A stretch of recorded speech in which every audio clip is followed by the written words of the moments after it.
Hello, everyone. How are you doing today?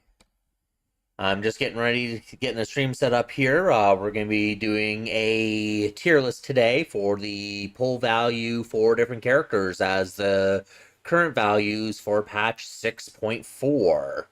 Today I'm gonna have another streamer join me, which is Heroicmillipede from Twitch. And in the description, I have a link to his Twitch, and I did put a pinned message there as well. So happy they follow along. We're just gonna wait a moment for him to be done, and we should be joining soon.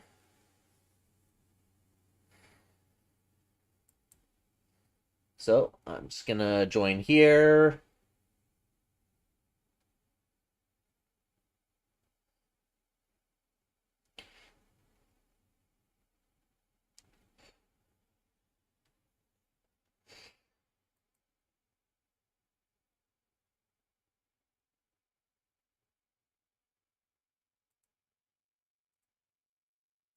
All right, there we go. I think he's So with us today we're now. doing a revision slash update of something that I did not a year ago. I think it might have been um I think it was maybe 6 months or something like that.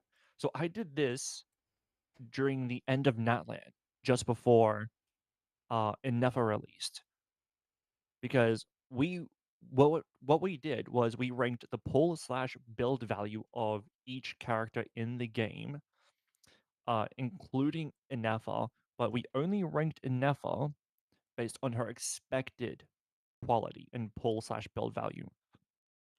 Because obviously we didn't have the numbers yet, we haven't seen the implementation yet, so that's all we had. Uh, Now we have all of these new characters, and also with things like the Hexen Circle, the Hexenrai buffs. Like, all these characters have changed in terms of their build values, their pull values, and so yeah, everyone's worth a lot more now. So it's definitely worthy of an update. And now that we actually have the podcast and also the YouTube channel, it's definitely worth having it as a permanent video rather than a passing VOD, I think. Yeah, and I do agree. A lot of characters have been moved up and down in the list. Of course, I've been really enjoying the Hexray buffs. Have you been enjoying them?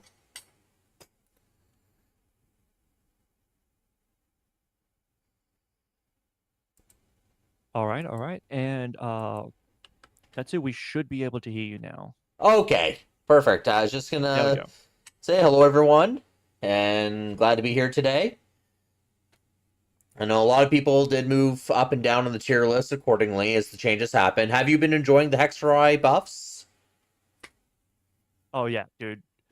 Being able to finally properly be able to utilize Venti has been one of the most fun things for me in Genshin for a while, because I got a Venti way, way after he left the meta. But I got him because I wanted all the Archons. And I also just like Venti as a character. So now that he's actually finally somewhat part of the meta, that has been a lot of fun for me.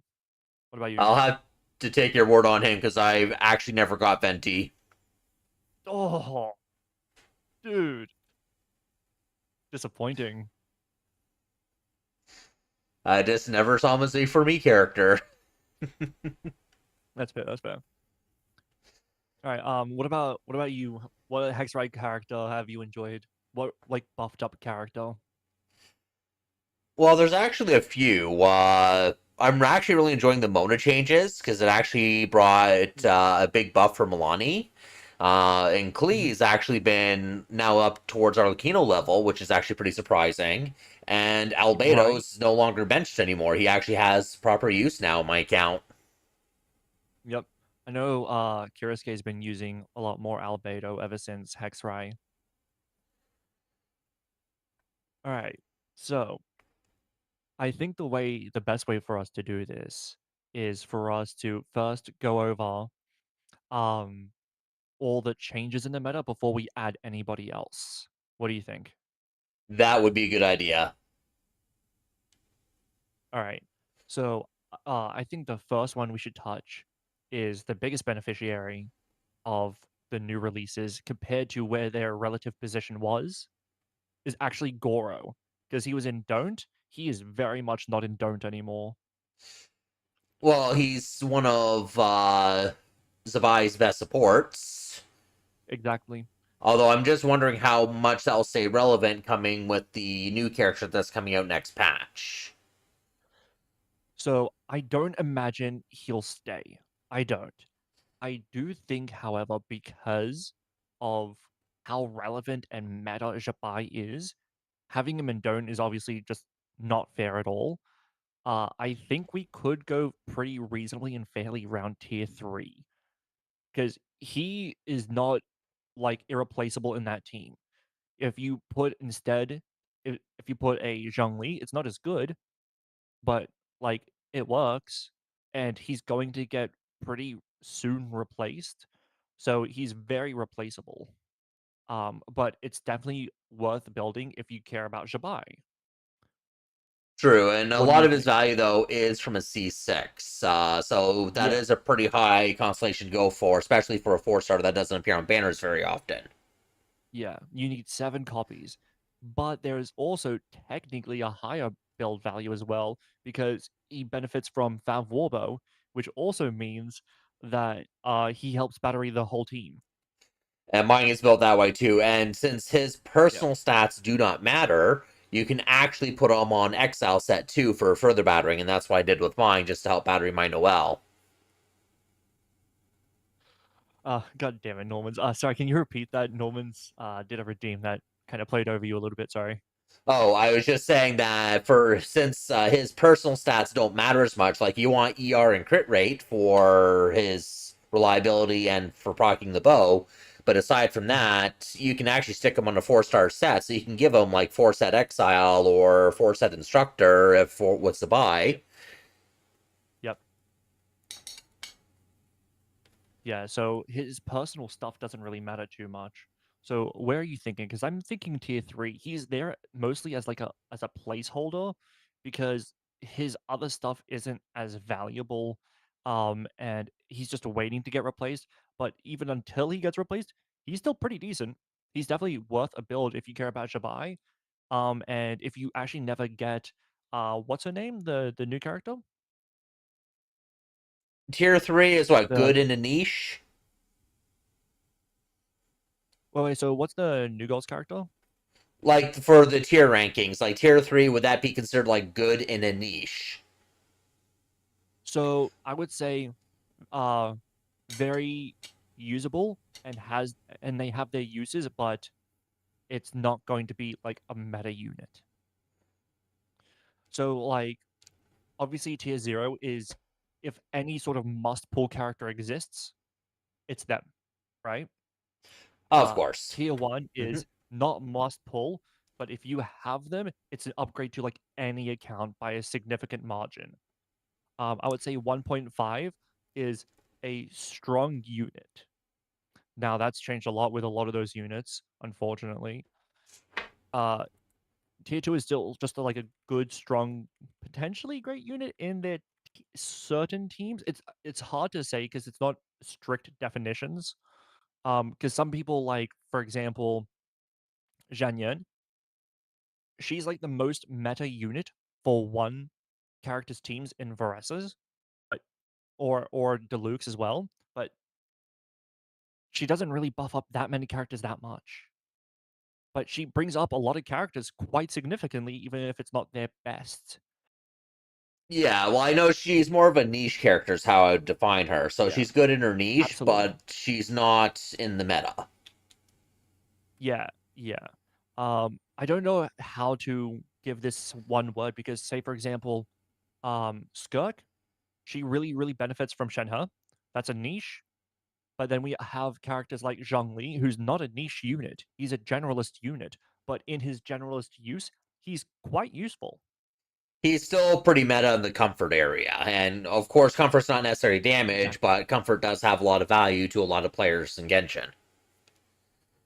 Exactly. So, to keep it to very strict terms, I don't know that I would properly be able to do that, just because there are some characters who are going to be niche and very good in their niche, and there's going to be generalist comfort units and stuff like that. So, I don't know Well, if I would give it a niche strict is definition. just a way. I wouldn't. Well, okay, I think I'm maybe confusing things a bit, but I may look at the niche of the character and then just try to decide how it fits in the tiers. Then at that point, if that makes sense. Yeah. So Maybe we should have defined the terms first. So, tier 0 is like must pull. So, tier 1 would be basically one of the strongest um characters you can get outside of the must pulls. What do you reckon 1.5 is? Just someone who's insanely strong and just slightly below all those tier 1 characters? Like they're barely behind them sort of a thing. Does that seem fair? yeah, so I'm just kind of adding to the names of the tier ranking. So I put tier 0 near must pull. Nothing is truly an absolute must pull, but yeah, near must Absolutely, yeah. pull. And then tier 1 high value, and then tier 1.5 is going to be like a solid choice. We should probably do like strong choice rather than solid, I think. Strong choice. Okay. Yeah, because it's not just like that's not bad. It's like, you know what? If you have a 1.5, like you pull a Mulwalani, that's a good choice if you want a vape unit.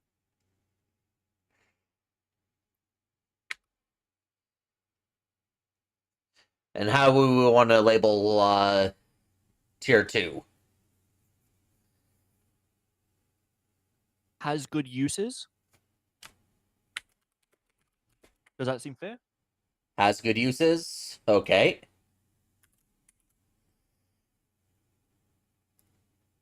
And tier 3 Tier 3 can do the should that job. be maybe niche? Niche sounds good.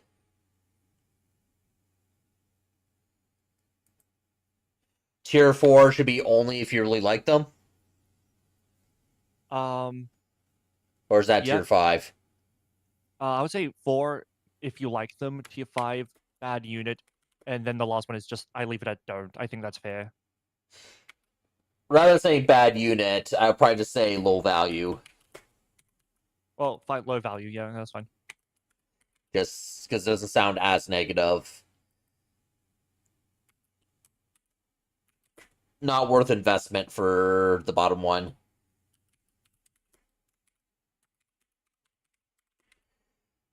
There we go.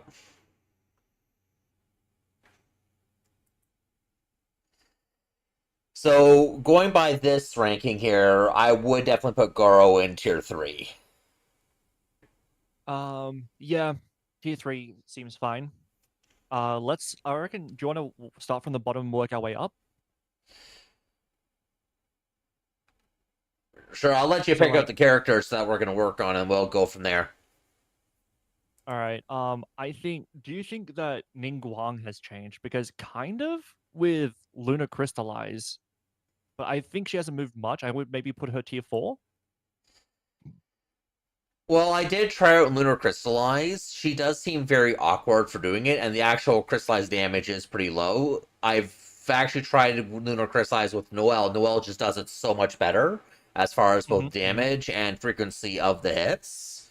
So, and then Noelle also brings healing to the party as well, which Ningguang doesn't. So, I don't know if Lunar really elevated Ningguang all that much.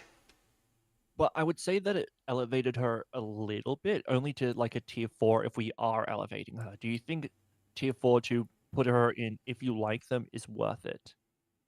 Because if you think that it doesn't change her enough to put her in a if you like them, then I won't fight you too hard because I've not tested her, but I do know that Geo is coming back somewhat, not a lot, but a little bit, and considering she has 100% Geo, like that's going to be decent for her as a benefit. I don't know how much though. So that's why I'm somewhat deferring to you, but if I'm pushing It's her up, I would only push her up to tier 4. It's possible because, well, for tier 4, if you like them, because we are getting a new character that'll cover healing for the team that will help with Lunar Crystallize. So Mm.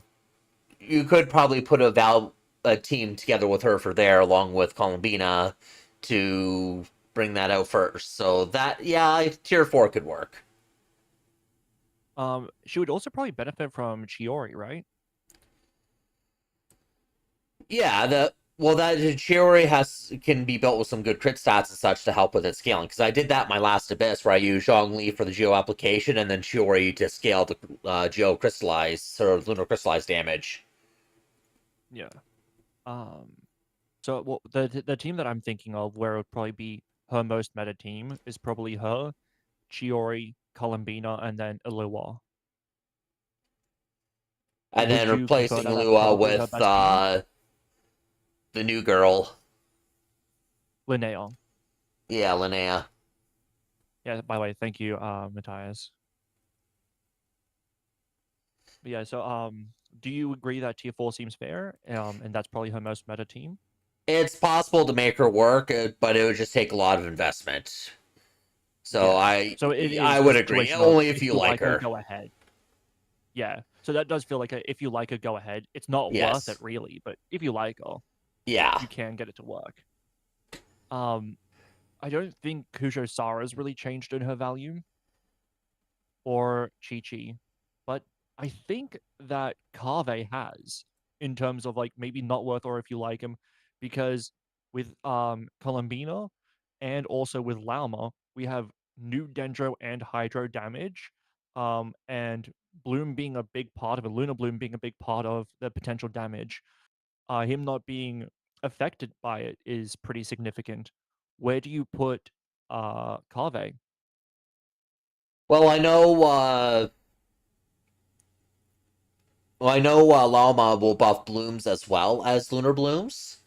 Mhm. But he does suffer the part where the Bloom ICT has two hits in a 0.5 second window, and his skill will detonate all available blooms around him, and he can, what I think C6 is like every 3 seconds or so, or something like that.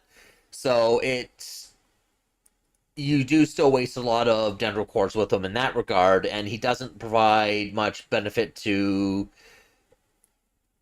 Nefer as far as being a support, since he's more of like an on field. Yeah. Suppose The you could make only him thing, work, but I mhm. don't think he's got much from it. The only thing that is making me think that he potentially has moved to tier 4, although I'm thinking more so tier 5, is that he has self-sustain because the blooms actually heal him. So you don't need to worry about a sustaining unit and you can go all in on damage on the supports. He is wheelchaired, but because he has self-sustain, he's comfortably in a wheelchair comp. I think that maybe moves him out of don't, even though really his value is not very high.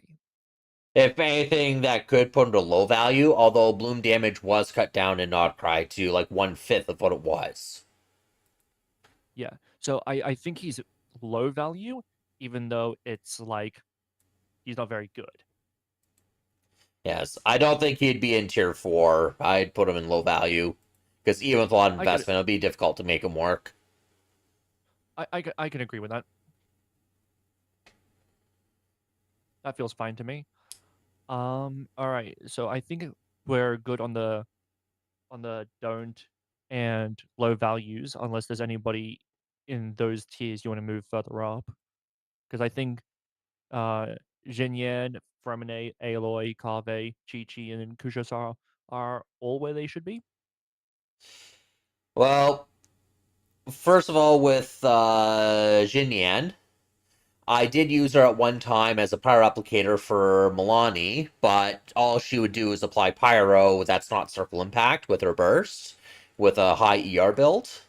And then, but other than that, we now have Pyro MC, which takes over that same role, but also provides a buff for her Milani as well. Yep. So I think that does put her down to not worth at this point. Yep. Kujo Sarah, she's still like a good one to pair with Ryan Shogun in hypercarry teams, but those teams don't do as much DPS these days. Yep. Mostly Raiden's doing Hyper Bloom, but I have gotten my Sarah to burst for over 300k with her the main Yeah. hitter on burst, and over 500k if you add up all the small hits too. So she can still do a decent job. So I guess tier 5 would be a good spot for her. Chi Yeah. Chi Look at healer. her too. I love her. I know that Yemiko does not like her at all, and she actually helps Ito shenanigans from the background just to annoy Sarah. Chi Chi, she just provides healing if you're a new account and you get her, you need heals, you got a solution. I mean, honestly, you're better off running Barbara. Unless you're fighting a If you're bunch of gonna cryo get enemies, Barbara. which keeps getting frozen all the time. Yeah. But generally, you're better off running Barbara. But yeah. Barbara, So yeah, I use my Barbara more than Chi Chi. yeah. And Aloy is forgotten in this game, let's admit. Yep. All right. But so we're happy with the bottom six. Yep. All right. So we're looking at tier 4 if there's anyone we want to change. I think Dory's fine. Barbara's still in a fine spot. Like, technically, you could move her to niche. I think you're really coping if you want to move her to niche because she's not really a strong slot in any of those niche teams. And where she could be a strong slot in, there's going to be significantly better slot ins.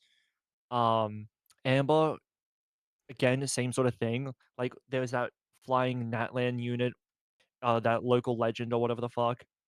And it's just like, I mean, you could, but it's not really worth it. Jin for an attack speed buff, I think is fine. Now Razor, I think he maybe gets pushed to either tier 2 or tier 1.5 with I'd Hexarai. I'd put him up to tier 2. Like he's still like using like the standard sets with his theory crafting for artifact build quality. Mhm. He's up to like around 90k DPS, not quite 100k, which is kind of like the bar for it. So I'd probably put him in tier 2. He does have good uses now, but he is now Mhm. above a C0 Raiden Shogun in that same Yep. role. Um, Out of curiosity, the Vaga weapon, where does that put him? Because I have he'll not benefit seen from that that yet. Vaga weapon a lot. That The could push Vaga him over weapon to is pretty 100k. cool. I don't know. Well, I think tier 2 is still fine for him because if you need the Vaga weapon for him just to get to 100k, um, That's more and investment. that yeah, that's a lot of investment when you could potentially just get a better character instead. So I think he's perfect in has its uses. He really does. He's not a bad unit anymore, even though it's kind of wheelchair cope. He's not a bad unit anymore though. I would agree on that. Ruler Albedo, I would put him up to tier thinking either 1.5. tier 2 or tier 1.5 I'm thinking 1.5 because he's now because up on Chiori level. yeah, and he has an EM buff with Luna Crystallize. That's just nice, man. It is nice, although you really want a C2 for that still, because I know it's C1 or C0. It's you have to cast it manually, and it doesn't have defense scaling until you have a C2. And with the C2, it even goes off automatically now with the Hexray buff, so you don't even have to cast it. So, Mm. and then he does have a fairly long burst animation as well, which, and it's only 120 EM, so it could still end up being a DPS loss too in some cases. Um, but you could put him on instructors, right? And that gives another 120, which is 240. Yeah, you can put him on instructors, but then his personal damage would suffer, which is quite significant now because my Albedo is now breaking 100k hits on his flower. Interesting. Interesting. Okay. He was only doing I still like think 25, 1.5 is 30, fair. 30k before. Now he's doing 100. So he's matching my Chiori DPS now. Who would have ever guessed? I think he's maybe the biggest beneficiary from Hexarai. Like, there's been some other significant ones. I think he's maybe the strongest with the biggest gap. Because before it was just like, this is just a bad unit. Man, they really fucked him over too. Damn, For Outbender's second maybe pretty place, decent now. I'm not sure if they put clear Venti for second place. I haven't really been able to compare Venti since I don't own him, but I know Cleese certainly is night and day difference from what she used to be. Oh yeah, we'll get to Clay. Don't worry. Okay. Um, I think Yola can maybe get pushed down to tier 5 because now there's even more power creep. There's even more spongy enemies. She's getting less and less and less and less and less useful. She's dodging every possible buff that there ever fucking was. I think maybe we push her down to tier 5. And I think that's still being nice to her. Like, you can hit for some real decent numbers with good investment, but like the amount of investment, it's really not worth it. It's very low value. She There's has greater potential in a sense than like a Fremine, but like barely. there's another thing that I would put her below Fremine in that point is because her burst is very backloaded rather than front loaded for her damage. And because when you use her burst, you got to charge it up by doing normals and skill and stuff like that to build up Yeah, stacks and then have it blast in the end. And the problem with that is a good you want to 80% of front her load your overall damage. damage is from that blast at the end. And if it either A, doesn't crit, which can be built around, or Yep. B, the enemy dodges it because it takes forever before it actually goes off, the enemy can go underground, dodge away somewhere, or whatever, then you basically lost your rotation's worth of damage. Yeah. Not just that, but there's another thing. It's better. There's also a reason that it's better to front load your damage rather than back load your damage. Because let's say the enemy has a million health. If let's say that's hitting for 800k, and then the smaller hits after will hit for like 500k, right? It's better to have that 800k at the very fucking beginning, and then the rest can which are smaller hits can finish it off. Whereas if you're doing the 500k, then you're overcapping by 300k and you're taking off time. Yeah, because that big blast will go after you've done all the small hits, where it could be that big blast plus like one or two of the small hits would finish the enemy. And Exactly. those It other takes small fewer hits could have small gone somewhere hits. else. Yeah, that's why, like, while Raiden in her what she is now is not a super meta unit, her understanding of where the damage should be and how it should be is better because they front load all the big damage, and then the smaller hits still hit better, but it's nowhere near as much as the first big hit. They don't backload it, which is Hmm. why, like, I think they learned from Eula when they were doing Raiden, which thank God. Even though Raiden's not what she was, like, thank God. Yeah, it's just the RNG behind Eula that you cannot build around and sometimes can't control. That's why I never pulled her. Is there anyone in tier 4 that you're thinking of moving? Could we move Ito to niche? Maybe? Do you think that's fair? His ICD is not the same as Noel. He has ICD on his hits, but Noel does not. So he doesn't benefit from the Lunar Crystallize nearly as much as Noel does. Well, Noel's definitely going to be moved, so I'm not worried about her. But do you think on his own, without considering Noel, do you think he could be considered a niche unit? Probably not. I would still keep him if you like him. Mizuki in a sense could be because you could put her, um, and then she's gonna be the wheelchair for sure. But you could put her, Columbina, Nefa, and then a fourth, and you could on-field her for a good taser team, and that could work. I did that exact team in an Abyss clear when after Columbina release, the next Mhm. floor 12 Abyss after Columbina's release, and it was Ye Miko that was that filler, and then I had Mizuki as the fourth one there instead of Sucrose. Mhm. Sucrose is a more meta option, and it's more Absolutely. people would have her compared to Mizuki. But yeah, Mizuki is a nice one if to put in that position because she does have a bit of self healing, and you can give her that even star catalyst, which will provide attack power for Anefa and Yamiko. Yep. So what So are we thinking? Do you think it's fair to push her to niche? because she does help, I would put her to niche. She's not the most meta, but Okay. she does have that use. Are you happy with everyone in Tier 4 currently staying in Tier 4? I think I am, yes. Okay. All right. Now let's look at Tier 3. Okay, do you want to start from the bottom or from the top? Let's start at the top because I've been adding things to the bottom. Because All right. I think we should probably clarify that the order the characters are in each tier is not like an order for best to worst. It's just they all fit in that category. Yeah, there were a lot when we did this that were ordered, but I can't remember which ones were and weren't, so don't even consider that really, I think. All right.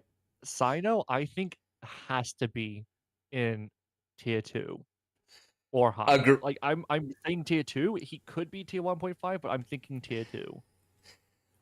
any on-field electro damage carry had gotten a boost because, or Yeah. any electro gotten a big boost because of the Benefa wheelchair. So just having Columbina and Nepha, Sucrose, and then anyone else, they're now doing a whole lot more damage. So that affects Sino, Kaching, Yamiko, Raiden Shogun, Razor. All of them got a huge boost from that. So I don't. Sino, I would still probably put in tier 2. He does have some That of his seems own fair. problems, but because he likes long rotations, and Benefa is a shorter rotation type of team. Yeah.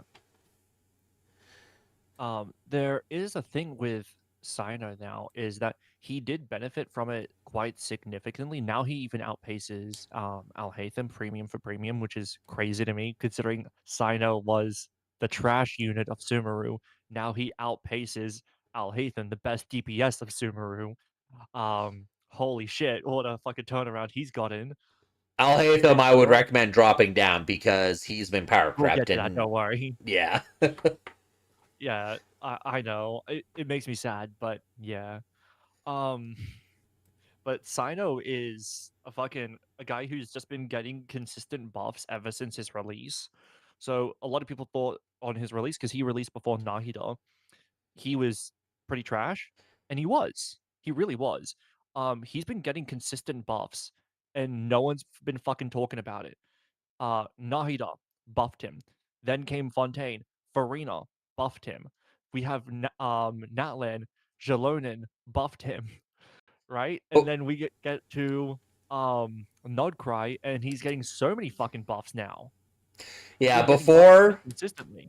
Before Nodcry, if I recall correctly, his best and most reliable team was Overload with Chevreuse because that didn't require him to, because he can't switch off field once he's in his burst mode, and Yep. he can't refresh her Dendro in that case. So that led to problems in a lot of multi-wave content. However, with Overload, that actually made him overcome that weakness and still have comparable damage. Yeah. So, but there's also not that weakness in Benefa wheelchair either. So, Yeah. Well, there was also like Baiju, who was a big buff for him too, because like he could have Field the Dendro. shielding, so he wouldn't have interruption, and then he would also have the Dendro application without having to worry about switching off and then reapplying. Thank God. But it's pretty consistent how many buffs he's been getting, and it's just staggering, staggering how few people talk about. Oh man, Sino, he's actually getting to be a decent fucking unit. No one's talking about it. He keeps getting pushed up. Now, is he a great unit? Fuck no. I love him. Fuck no. But like the That buffs right need to be there considered. says not 1.5. Hmm? Pardon? The F no that you're doing there, that says Yeah. not 1.5. Yeah. Yeah. You know what? That's fair. Yeah, I'm okay with him being a tier 2, but it's crazy how he was in the if you like them sort of tier, he got pushed into tier 3, and now he's tier 2, and it's just like, you know what? If he gets like another buff, he keeps benefiting. He could be in the 1.5 in the future. Now, is that optimism? Is that cope? Potentially. I love Zyno, but it's still kind of crazy to me that he keeps getting higher up. All All right. right. Kaching. King I 2. have tried her in Lunar Charge, and I have mine's built for Quick Bloom actually. So when she's still able to, like, I've already maxed out Current Abyss with her on floor 12 without the full Benefa team. Mm-hmm. So she is able to keep up still. So she's tier 2 then? So I think she would be tier 2 because if you do put her in Benefa, she's just like Sino. She is keeping up quite well, and she does get that extra 20% crit or 15% crit rate from a passive. So she Mhm. can. It's easier for her to scale the Lunar Charge. I think Mona might be 1.5. It's hard She's to great say for with Mona. enabling Hexrai. Her Omen lasts a lot longer. You can even put her on the MM build, which is the Medic Mona build. I did that, and that just opens up a whole another can of worms for utility for her. Mm. So with Mona, like the fact that some of Morlani's best teams use her, because it's like what Morlani, Sucrose, Mona, and then Durin, right? As like some of Morlani's best teams. I actually And use Movica for that last one since I don't have Durin, and I'm already yeah, doing 800k plus Sharky bites with her when previously I was only doing 600k. yeah. So like Mona is actually contributing now. It's not just a cope slot. The fact that it gives Hydro resonance, the fact that a Hydro is the best element in the game.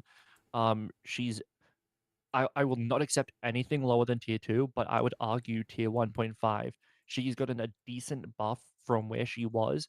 She was a, you know what? You have a Hydro unit, you have a 5-star. She can do it. She can help you if you want to get one really big hit. Now it's like, you know what? In some teams, she's actually pretty solid. She has good uses. The fact that she's Hexrite just means that she has a lot of synergy with a lot of different units that now are starting to be in the meta again. I think good unit seems fair, but I could understand has its uses. But if it has its Now, uses, I think it has to be in a high tier too. some of her value comes from her constellations too, because she does have an early Yep. constellation where it gives a bit of EM, but her Mhm. C4 really got buffed. So you really want to have her C4, and just how many people would have her at C4 at this point of the game, since she is a standard banner character. Yeah, that's dependent on the person. It's hard to say, and I'm trying to minimize how much we value that, just because sometimes you get those characters where you fucking never get them, even though they're standard banner, right? Say for example, my Dale is still C0. I still have a C0's Dale. I've been My pulling day her is out C0 fucking as well, right? well, but we do have a few things that Exactly. helps out with standard now. We do have the Yeah. anniversary picks, and then we also have the Yeah. free constellation events where we can pick it once a year. Yeah. So there is value there, but I like to pretend in a sense we do have to value it. It's hard to do this where it's like, do we value, how much do we value, and how much do we not value based on the fact that other people might struggle or have to wait a year to get them. Um, there is something there, and especially because it's a C4, that's so far away. Then you maybe have to wait what, 2 years? That's In that rough. case, because of that argument, that could point down towards tier 2. But if you have Yeah. that, then tier 1.5. Yeah, I think that's fair. I think she's like a high 1.5, sorry, a high tier 2, but if her value is her like a big part of her value is her C4, then it feels a little bit weird when that's 5 copies of a 5-star that you may take you years to get. So I think tier 2 is fair, but tier 1.5 is like right there for her, I think. She's definitely at a tier 3. Oh, for sure. 'Cause okay, how do we value Ayato and Child now? Hydro was the best element in the game before, and it's even more so the best element in the game now. Because they have a couple of options. Like you can use them on a freeze team with Escoffier, or you can use them in a Yep. lunar team with Benefa, because Hydro is Yep. one of the elements in Lunar Charge. Yep. And depending how things work out, how Linnea or whatever, I can't remember her name all that well. Linnea. Linnea, yeah. Depending on how it turns out, I haven't seen the numbers for it, so I don't know how well she would pair with like a hydro applicator with a lot of geo off field to get that geo crystallized. So I don't know how that will work out just yet.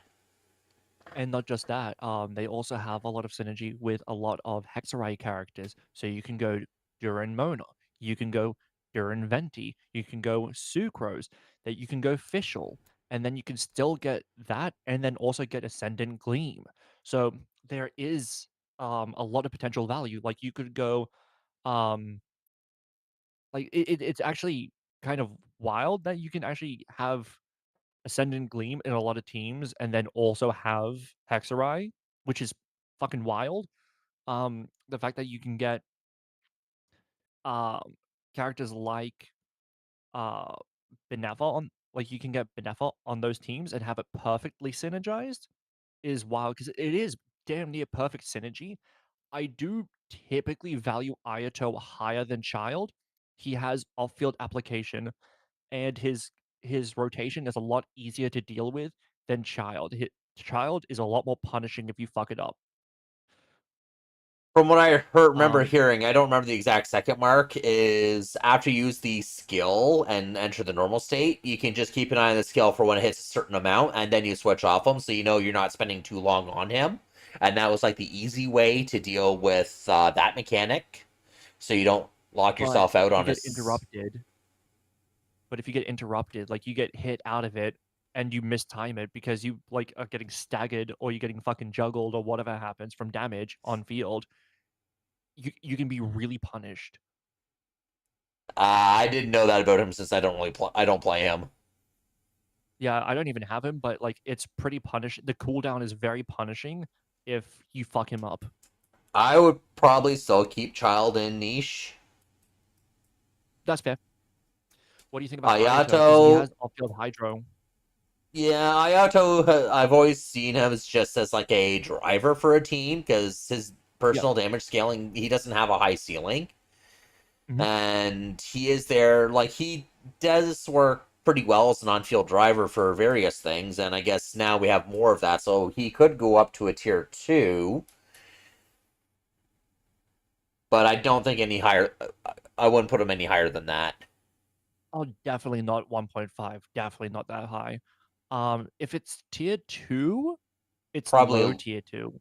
yeah. I'm not Um, ordering, I though, think I'm in okay with tier him still 2. in tier 3 Yeah. because to put him in the same tier as like I know Razor, Kaching, and Mona, it feels wrong. Like those characters are just much better units. Good Like point. Sino has a much better team, Razor has a much better team. Like they have much better teams where they contribute more specifically than Ayato does. All right. I think high tier 3, but you could make an argument for tier 2, but I think high tier 3.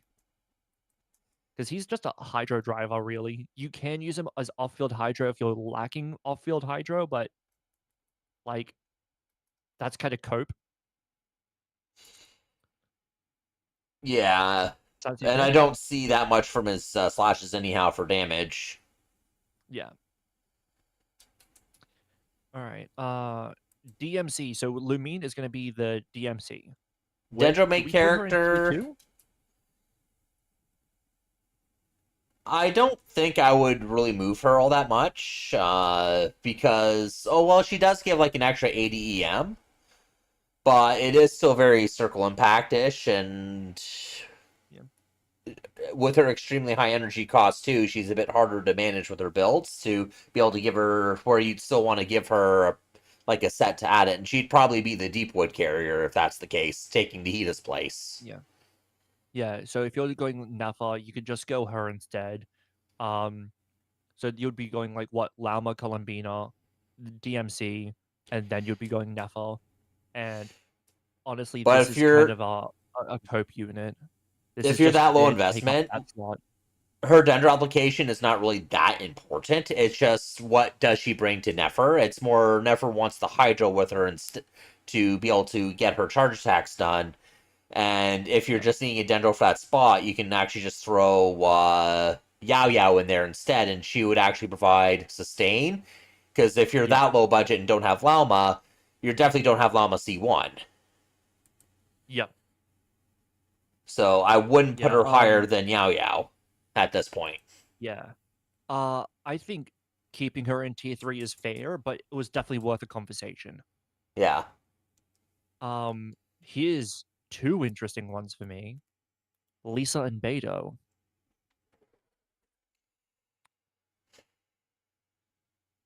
I think Lisa is in a interesting spot. Off-field Electro can be an on-field Electro. There's not much, but there is some defense shred. The fact that she has good synergy with a lot of like meta units at this point because Electro is in a much better spot than it used to be. Um, Lunar Charge ignores defense anyway, so the defense shred does not mean much with Lunar Charge. but there is also Overload. There is also Blooms or Aggravates. But Aggravate obviously is cope because Aggravate's kind of trash.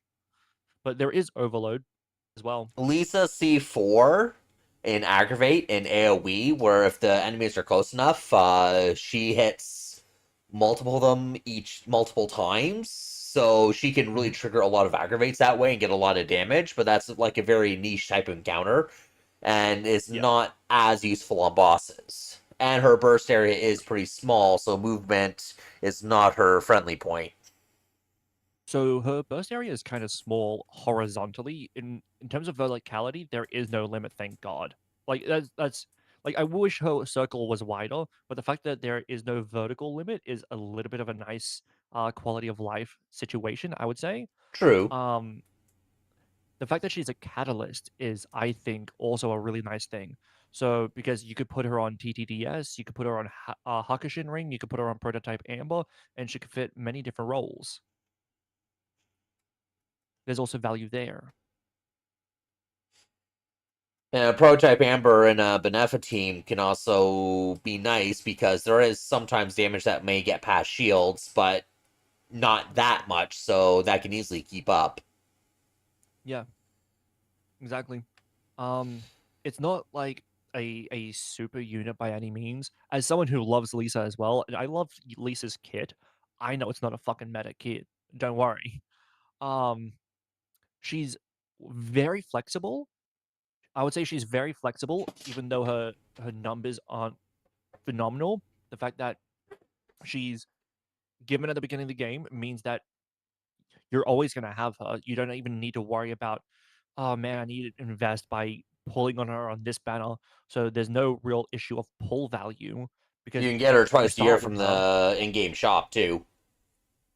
Yeah, I would say that while there's some stuff hidden behind her constellations, it's not like a how do I who's a good example? It's not like a Raiden C2 where you have to get the C2 to get good damage from that sort of a thing, Yeah. right? It's not like a Raiden C2. I think that there's a lot of utility to her where I could say that she has her uses, and that is the hallmark of C2. But I will also say that is potential cope. So, what do you think? I still say with her limitations, it does make it very hard for me to put her into tier 2. And same thing with Beto, because we have been having a lot of situations where we have single target fights as well, where things are just not going to scale nearly as well. I can accept So that. Yeah. because of their limitations, I probably would keep them in niche because they're more for like a niche use. I can accept that. All right. Now one that definitely has to move. Yao Yao has to be minimum tier 2. Yes. Because Like, of all the new Dendro teams that have been coming out, and the fact that she provides healing on top of that, and can yep. use deep wood and And she's one of the most low investment characters you can do. Give her HP. There you go. Because her yep. burst, unfortunately, means that she wants a lot of field time if you're going to use her burst. So you're oftentimes better off just giving her HP rather than actually relying on her burst. Um, but you can give her a Black Tassel, which 3-star weapon, and it's one of her best in slots. Fuck yeah. And then you give her Deepwood, make sure she has an insane amount of HP. You're good. Yeah, and even if you do want to be able to have access to her burst regularly, she's also a great holder of Favonius, the Fav Yep. Spear. Mm-hmm.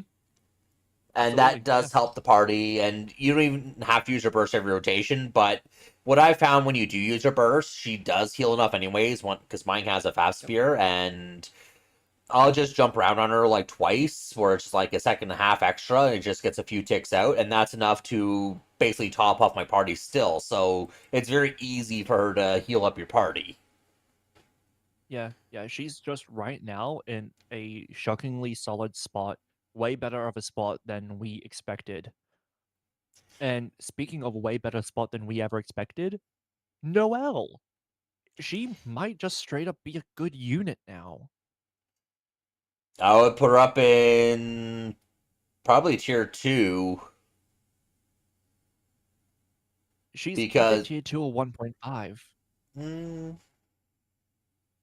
Well, let's discuss it before we rank. Let's discuss it before we rank. of course. So, you discuss Noelle. I've been yapping a lot. Well, with Noelle, she has no ICDs or normals, so she's actually really good for triggering or activating the Lunar Crystallize. And I've been having fun with a team that was. I didn't do an Abyss because of the Hera boss, but Mhm. in fights, she can actually do this her charge attack spin to win, which gives the fastest application of Geo. And if you pair that with both Ino and Columbina, and then have another Geo with her to battery, such as you can put in. Well, Shiori, Illua. Chioriu's a great one. That's what I've been using because she's the one of the best Geo part there. But you can also put Goro in there for that as well, Mhm. and she can fire off so many of those extra hits. And with her being able to use Red Horn, if you have it, then she can really stack You up can a even good put her crit on White ratio. Blind.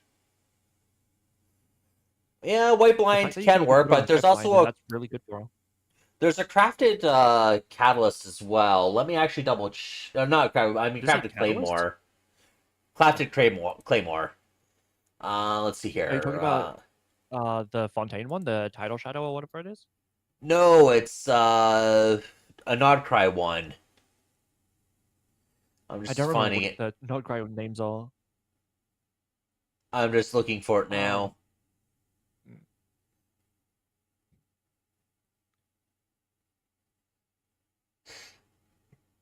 No, that's but yeah, I HP. I don't think that will be it. yeah, but yeah, the fact that we have her to have basically perfect synergy with Jalone, and she has perfect synergy with Farina, the fact that she has perfect synergy with Columbina, um, she has now a lot more flexibility than we ever expected. You can actually have her be really solid. And to have a it's the Master unfield unit, Key. okay, to have an Master unfield Key. unit that It's has flexibility and good damage in those flexible teams is really, valuable. All right, go ahead. Sorry. Okay, so if Enough? you're using her with Lunar Charge, where you have the Ascendant Gleam, you can give her the Not Cry set because somebody in the parties can be triggering it, so she'll get the plus 30% crit rate that way. Mhm. And then the Masher Key, which is a crafted one from Nodcry, it gives like 61% energy recharge with a really low base attack, which she doesn't care about. And at R5, she'll give 120 EM to the upon causing an increased amount of mastery by that moon sign. If increased by a further 120, so that's 240 EM for Noelle, which will help scale that. Then you can still build her with her typical defense crit build to help scale the Lunar Crystallize. So she has the ER, bit of EM to help, and then crit stats, and that's like a budget way to use her in that. But Redhorn would be better. Yeah. She does kind of need her C6, but you can get her constellations two at a time, two per year, and from the shop. And she does. Yeah. She's been in the game for quite a while, so a lot of people would have her up in cons. Yeah. Like a lot of her stuff is hidden behind her constellations, but when you get her constellations, like she's actually in a really good spot. I think another thing that is worth mentioning is that there's also a nice, really comfort thing about Noelle is that she She's has immortal. her own fucking shield. She has her own shield.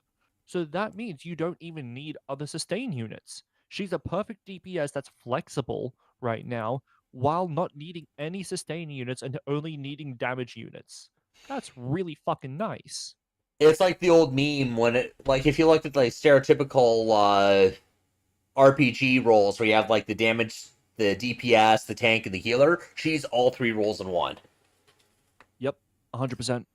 So I would definitely, although with my damage on those teams, I've only gotten her up to about 130, 135k DPS. So I probably would put her into tier 2 from my experience because she is up there with the Lunar Charge teams, like Lunar Charge carry teams or wheelchair teams.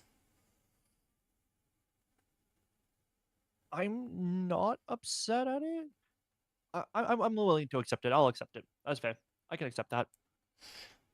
All right. And then what I assume is going to be, I don't know. Sorry, the second last change in ranking, in my view, is going to be Sethos. I think Sethos needs to be tier 2 as well. If you get him She C6, he has DPS comparable to Sino. Yeah, then tier 2 would be a good spot. And then he also would fill like Mizuki's role with that as well too. So he but he has more that he brings than Mizuki. Yep. And I think the next one that we have to do is Vendi, and I think he goes at 1.5. Yes. So Vendi, crowd control, considering that there's now more, especially in things like Spiral Abyss, there's more mob units than there used to be before. Spiral Abyss was just stacked full of fucking bosses. Now there's more mob units. So there is value there. There's value in the overworld when you are fighting mob units because he has crowd control parallel to almost fucking no one, right? Um, the fact that he now has Animo Infusion with Hexarai is fucking phenomenal. The fact that even in Vaga's best teams where he's the DPS, you still want Venti because Venti increases damage based on swirls, which is really, really nice. The fact that he's Hexarai means that he has flexibility as well outside of just being for Vaga. You can on-field him with Durin and then have the other two units be somebody else. Like I do Bennett and Farazan. That's really nice as well. So and even if you don't do Hexarai, he can still just be a VV Swirler. So there's a lot there. He can get really solid personal damage. I think that 1.5 is fair for him at this point. What The do you other think? aspect to look at is because the AoE aspect of Spiral Abyss, that can also end up being temporary too, because Abyss Mhm. changes depending on what characters run or whatever that they're trying to get Mhm. people to wish for. But the other thing I'd like Yep. to ask is how does Venti compare, like, what's Venti's use now on a fight where his grouping means absolutely nothing? How does he stack compared to, like, other characters like Kazuo and such? So his personal damage is now a lot higher, so he now has like a justifiable use. I would put him in a team Mhm. with in a single target fight where his grouping doesn't work. So, you can still unfield him and that still works because uh if his grouping is removed, he does lose value. He absolutely does.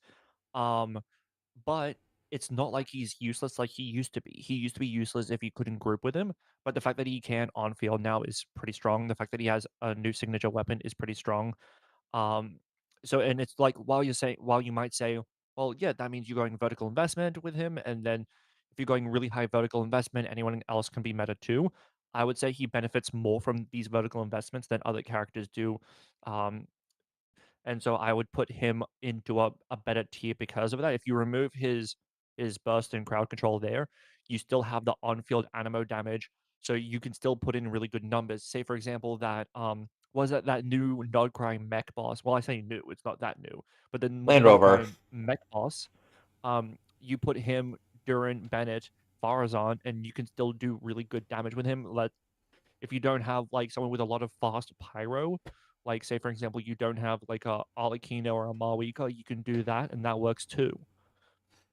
Yeah, so that is a really strong argument to put him up into 1.5 because he's now bringing more to the table than just the best grouping in the game. Yep. And before, that's all he had, and that pushed him down quite a lot lower since he didn't offer much value outside of that, and there's a lot of content where that just didn't apply. Yep. Absolutely. So I think So 1.5 is fair for him. Um, but putting him into tier 1 is just fucking cope. I see I got a comment here. You should put like a text saying tier list under construction to prevent people from entering and asking about units you haven't talked about yet. Do you reckon that's gonna be necessary? Because while we're I don't discussing them, think we're so. moving We them around. are. I know. I don't think that's going to be too necessary because someone starts asking about that. We can mention if we're still working on it or not, or if they've been talked about or not. Yeah, considering that the whole stream is about adjusting the tier list and updating it, and then even Mm-hmm. just you'll be hearing us discuss where they should be moving up or down. I think you'll be able to piece together contextually even then. All right. Are we happy with everyone who's in tier 3 not going up or down? Because I Uh, think I am. I think so. Like I know Lynette, she can still do BVV bot. Yeah. Kirara's good in a pinch, and she does have off-field Dendro application at C4 plus to help with activate and stuff like that, which I've used in Abyss. So a lot of them do have niche uses. Siege Queen, you get very little value out of her for most players, but I was able to get really Yeah. good value out of her due to how my account's set up. So yeah, she does fall But under that's niche the as that's well. the epitome of a niche. So I can't make an argument put them higher. Yeah. What about Nilu with Columbina and Lauma? With Lauma, that actually pushed her up. Columbina, I'm not sure about Columbina really being good with that, as opposed to just having Columbina and Llama on their own, because actually Columbina can do on-field Lunar Bloom hits with Oh, Llama's buffs and having. So I suppose that could work, but also Hydro that actually, Resonance actually no, that with would Earth make a Potion. strong team if you have Columbina, Yeah. uh, Llama, Nilu, and Nihida. Yeah. Yeah, that's what I'm thinking. And then you could on-field probably like Columbina and Nahida. It'd be Columbina, so yeah, it'd be Columbina to Or be on field Columbina because or you'll be Lauma. spamming her charge attacks. Yeah. So I think put her in tier 2, do you reckon? Because you don't consume the dendro cores like you do with Nilu. So, or no, with Nefer. So Nilu would be then allowing them to super bloom. Yeah, so what do you reckon? Tier 2?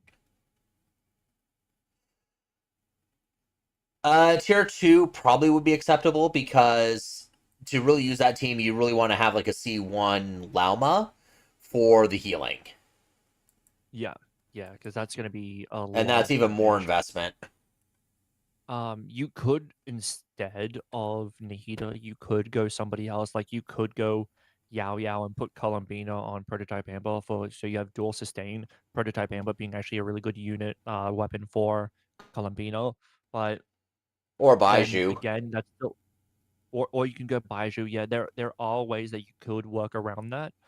Um, so it's not that it has to be like a C1 Llama, but yeah, C1 Llama is going to be the big one when it comes to someone like Nilu in that team. But that said, it's still like a really solid team. The Yeah. fact that she enables that really, really strong team to exist is good.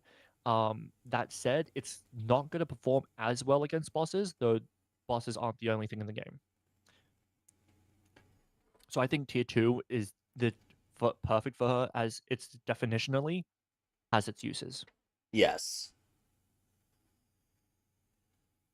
So we happy with tier three as it stands? I think we're happy at tier 3.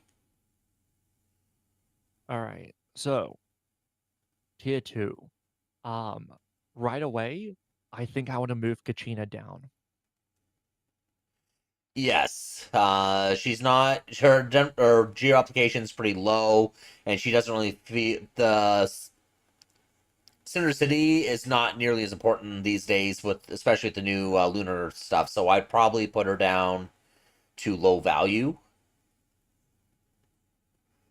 I reckon more so if you like them, because there I will say there's always going to be some use for off-field application, even if it's minimal, and the fact that she's a perfect holder for scroll is going to give a lot more value than anyone else in low value.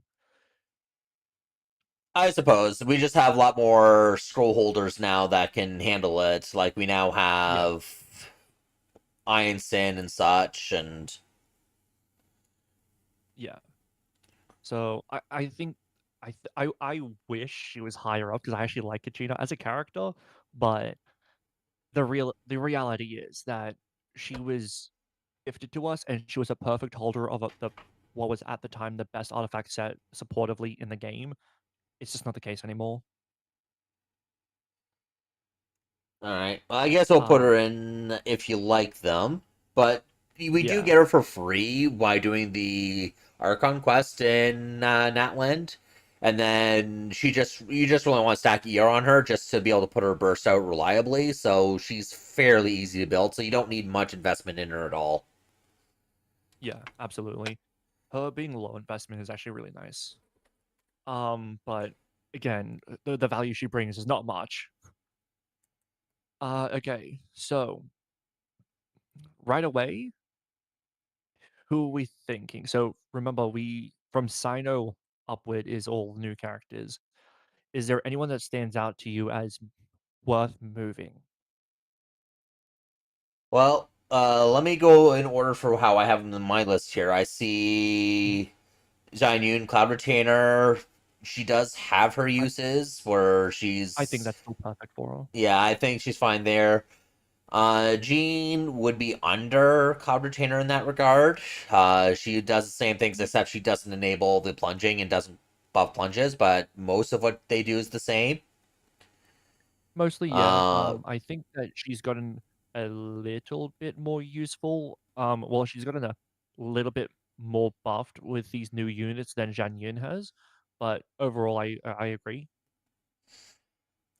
Gaming, would he go down to like? Well, he's still the best damage carry for a 4-star in the game.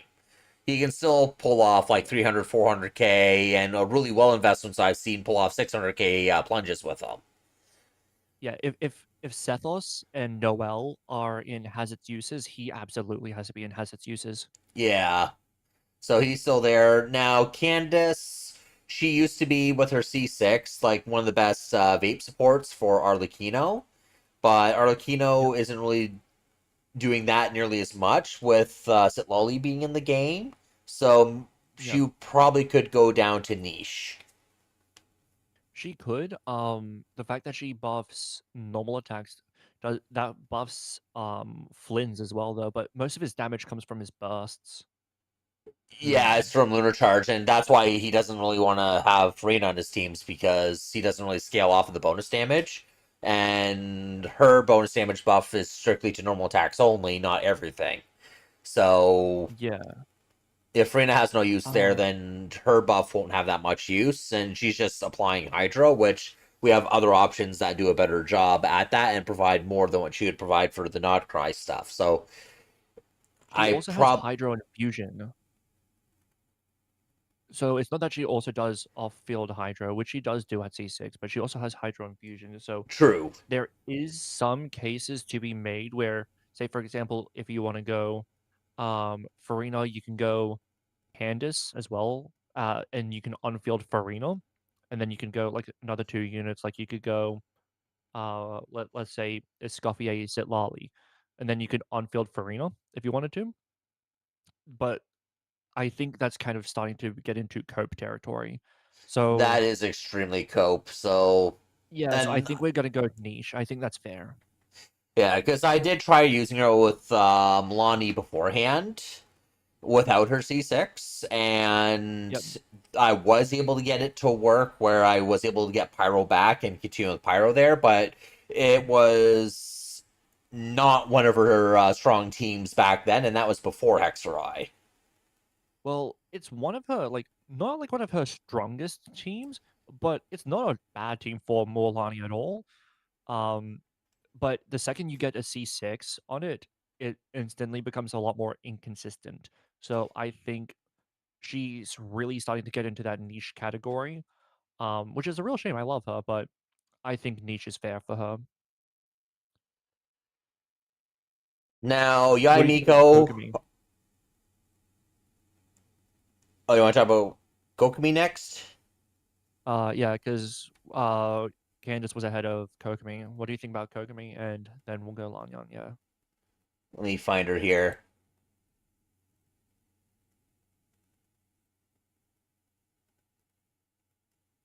Oh yeah, where is she on yours?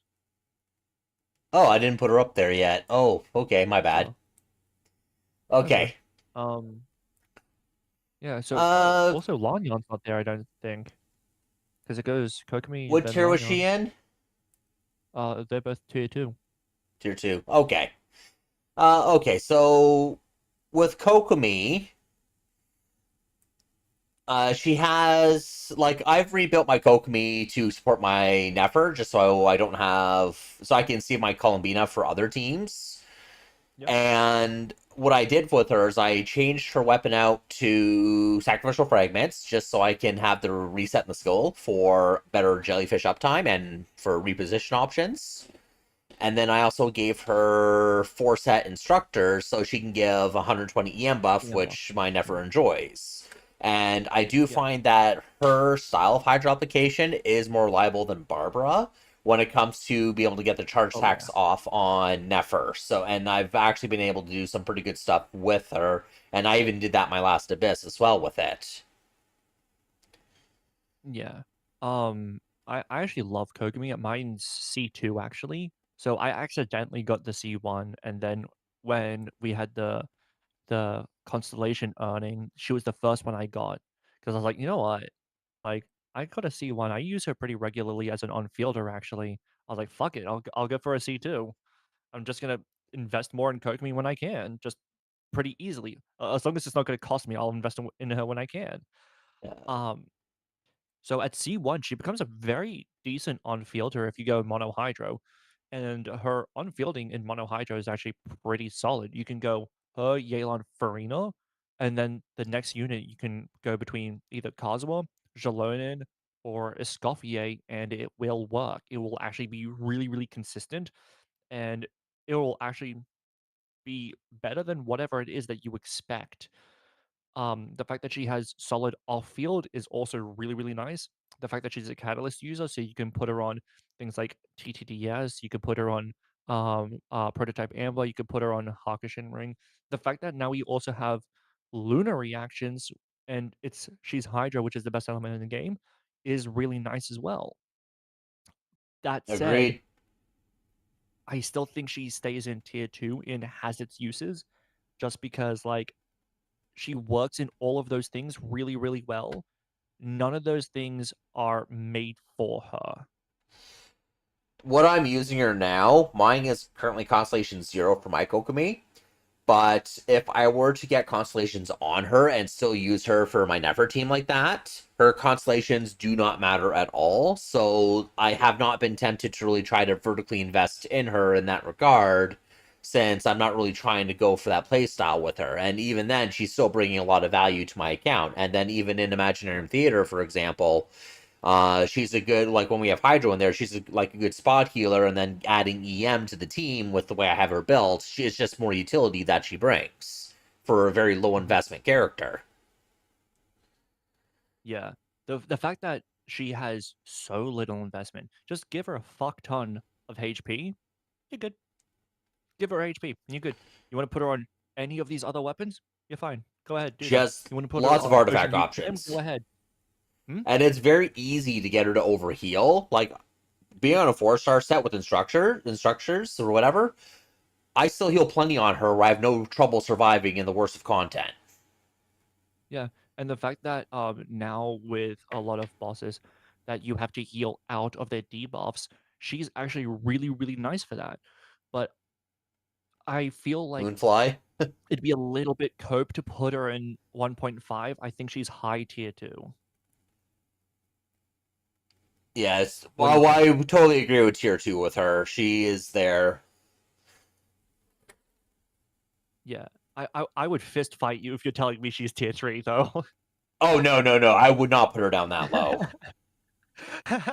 She's too, like, she's not, like, good in, like, one team. She has uses in a lot of places. So that's Yeah. not the definition of niche.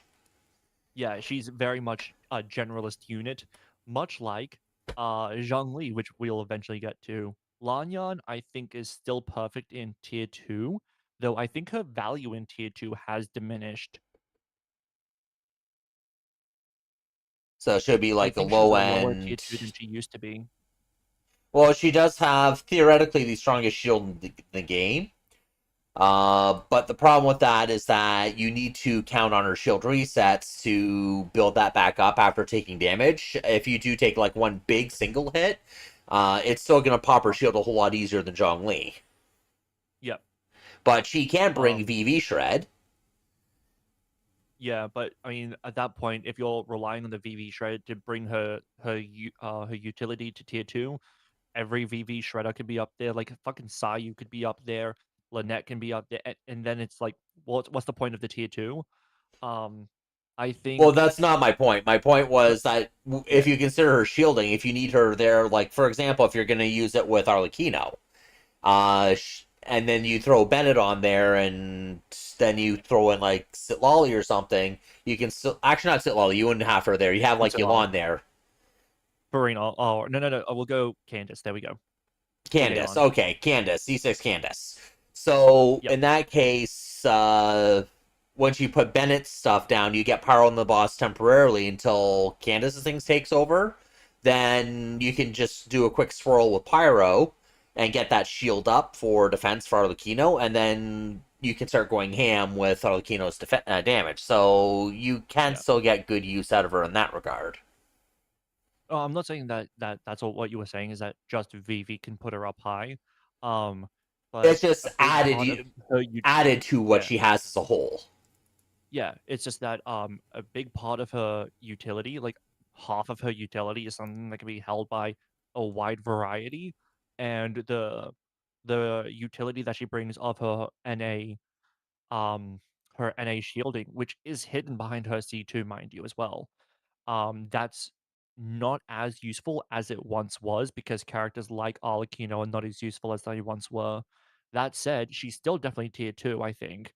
It's just nowhere as high in the tier 2 as she once was. Do you think that's fair? I would think that's fair. Okay.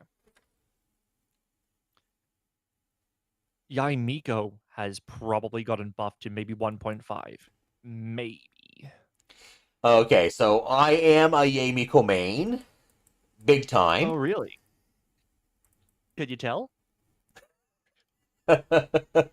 So I'm going to be trying very hard to set my bias aside because my perspective is also through a C6 one as well that has a very strong build.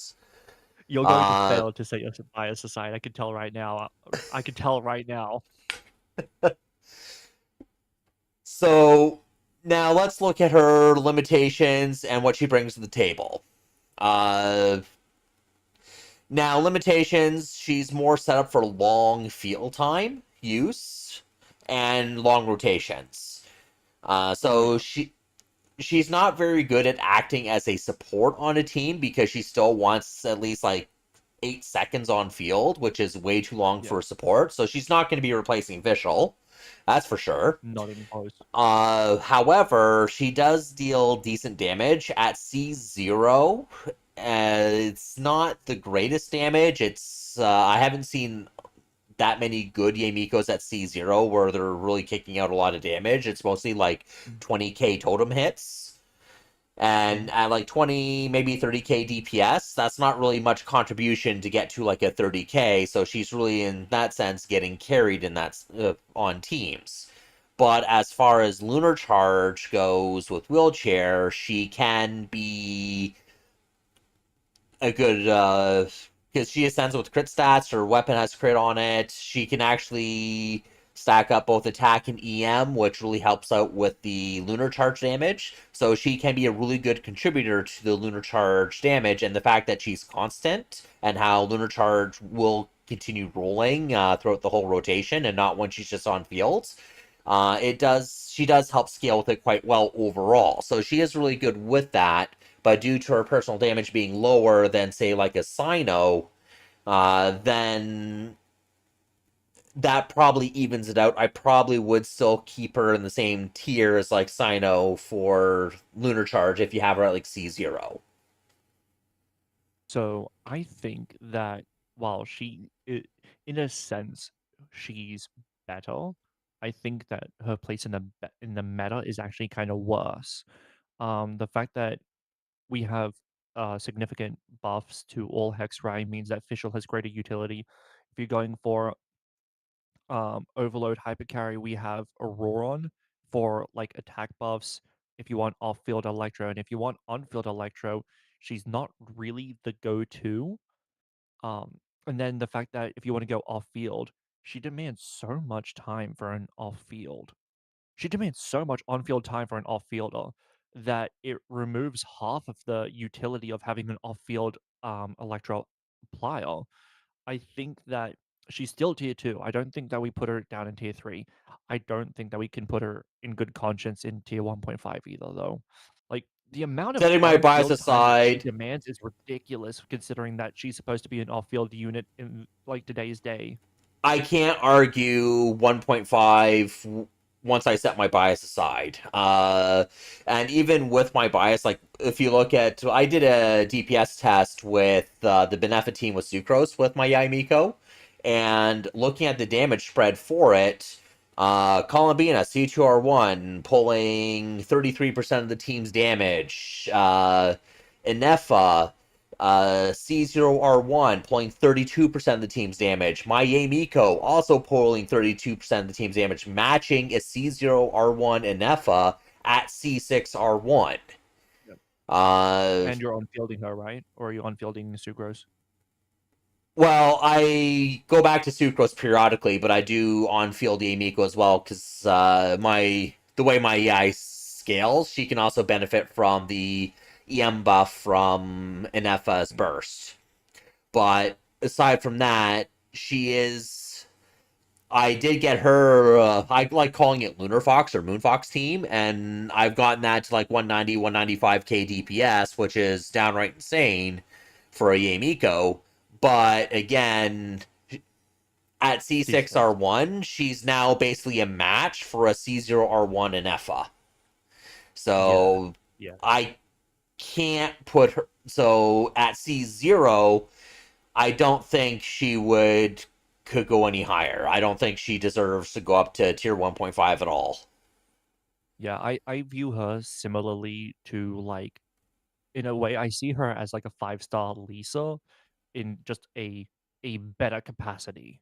I see her closer to Lisa in terms of what the kit brings to the table more than I do like official. Does that She's seem really good. fair? Yeah, she's really good at running around and avoiding stuff, though. Yeah, yeah. I think that tier two is perfectly fair. Now we're getting to weirder characters because now we're getting to Wriothesley. Wriothesley is in a weird spot because he got buffed by Escoffier, and now characters like what Escoffier brings to the table and like characters who got buffed by her are in a worse spot than they used to be.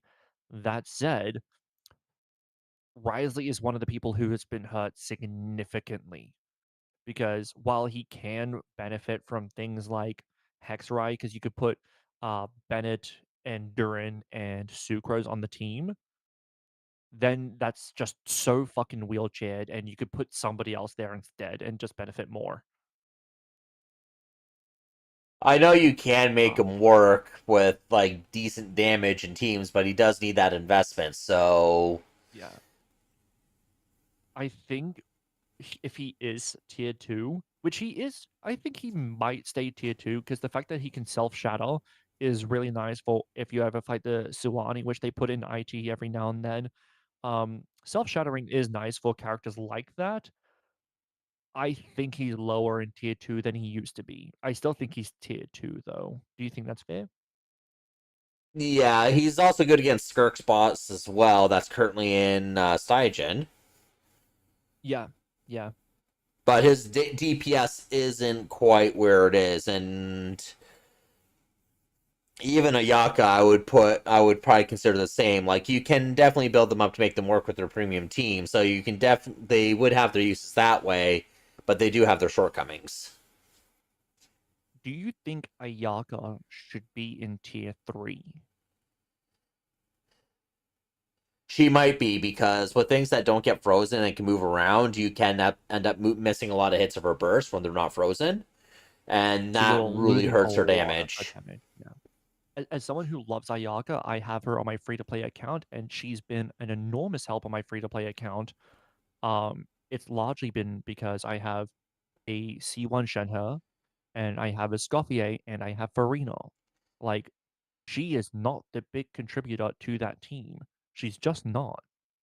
So, She could also do better with her energy too. Like that's a real limiting factor on her, and you really have to yeah, battery her and give her more energy recharge in order to burst more reliably. But you want that team to really give her that energy. So even if you get a like 130 ER, you still want like the Fab and the other cryos in the party to give her energy particles with that 80 I cost don't know if burst. that's as limiting of a factor as it might be otherwise, because things like Favonia's sword are basically Farina's best weapon. It's a better weapon, really. If as much as we love Farina and her personal damage, the pipe is typically not as good as Fav Sword.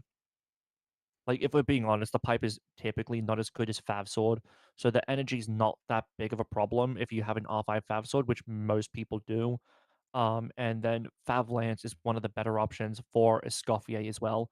It like you can get higher personal damage and you can go a crit weapon for Escoffier. It's not at all cope to go a crit weapon to go Favonius Lance on Escoffier. So I don't know that I necessarily agree that energy is a problem, but I would argue that the burst is a problem because it's a huge portion of her damage, and if they just sidestep while you're in your burst animation, you're fucked. And if they can't get frozen, you're fucked. And if they don't get staggered by it and then just stay in the tornado, you're fucked. Well, the other So thing I too think is maybe lighter tier three. enemies, the burst pushes them away, so that could also cause hits to miss as well, because it when it does stagger the enemies to knock them around, it pushes them away from it.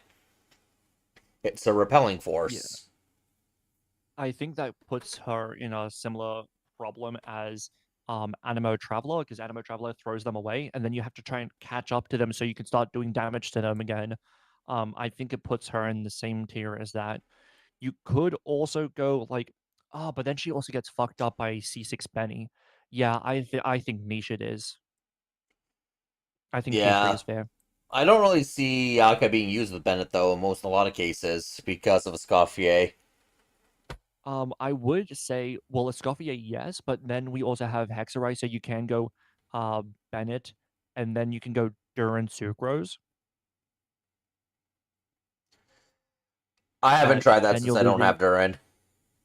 yeah, Duran being a big damage upgrade for a lot of people.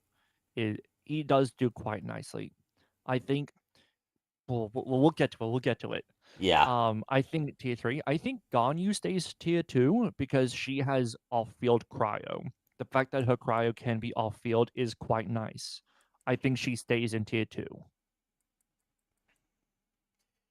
The only time I really use her for off-field cryo is in Imaginarium if it's grouping and I'm just sucking enemies up into her burst area to keep them together, just to abuse the multi-hit of how her burst works. But outside of that, I'm not really using her for that. And for being a damage carry, she felt like she dropped off the earth.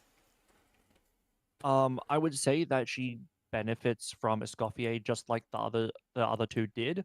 I would say she doesn't benefit from them as much as a damage carry, but the fact that we do have things like Imaginarium or Stygian where you need so many characters to be built, I think she's in a situation of has her uses. Now, if you want her to be a damage carry, it ain't gonna be great, but there are teams where she can perform well. Like, for example, Farina, Escoffier, Shenhe, she can perform. She's not going to be like a top tier. She's not going to perform like fucking Skirk is, obviously. And you're better off getting someone like Wriothesley or Skirk. Definitely Skirk over Wriothesley. Don't get me wrong, they're not like right next to each other. But like Wriothesley being the second best cryo DPS in the game. So how'd you Um, compare her to Ayaka? she is a little bit worse as a carry than Ayaka. That said, the fact that she's way better as an off-field cryo, I think gives her way more flexibility than Ayaka, and that means that I think she has to be in a has its uses. Though she's low in that tier, I think, if we are putting her in that tier. She's either high tier 3 or low tier 2.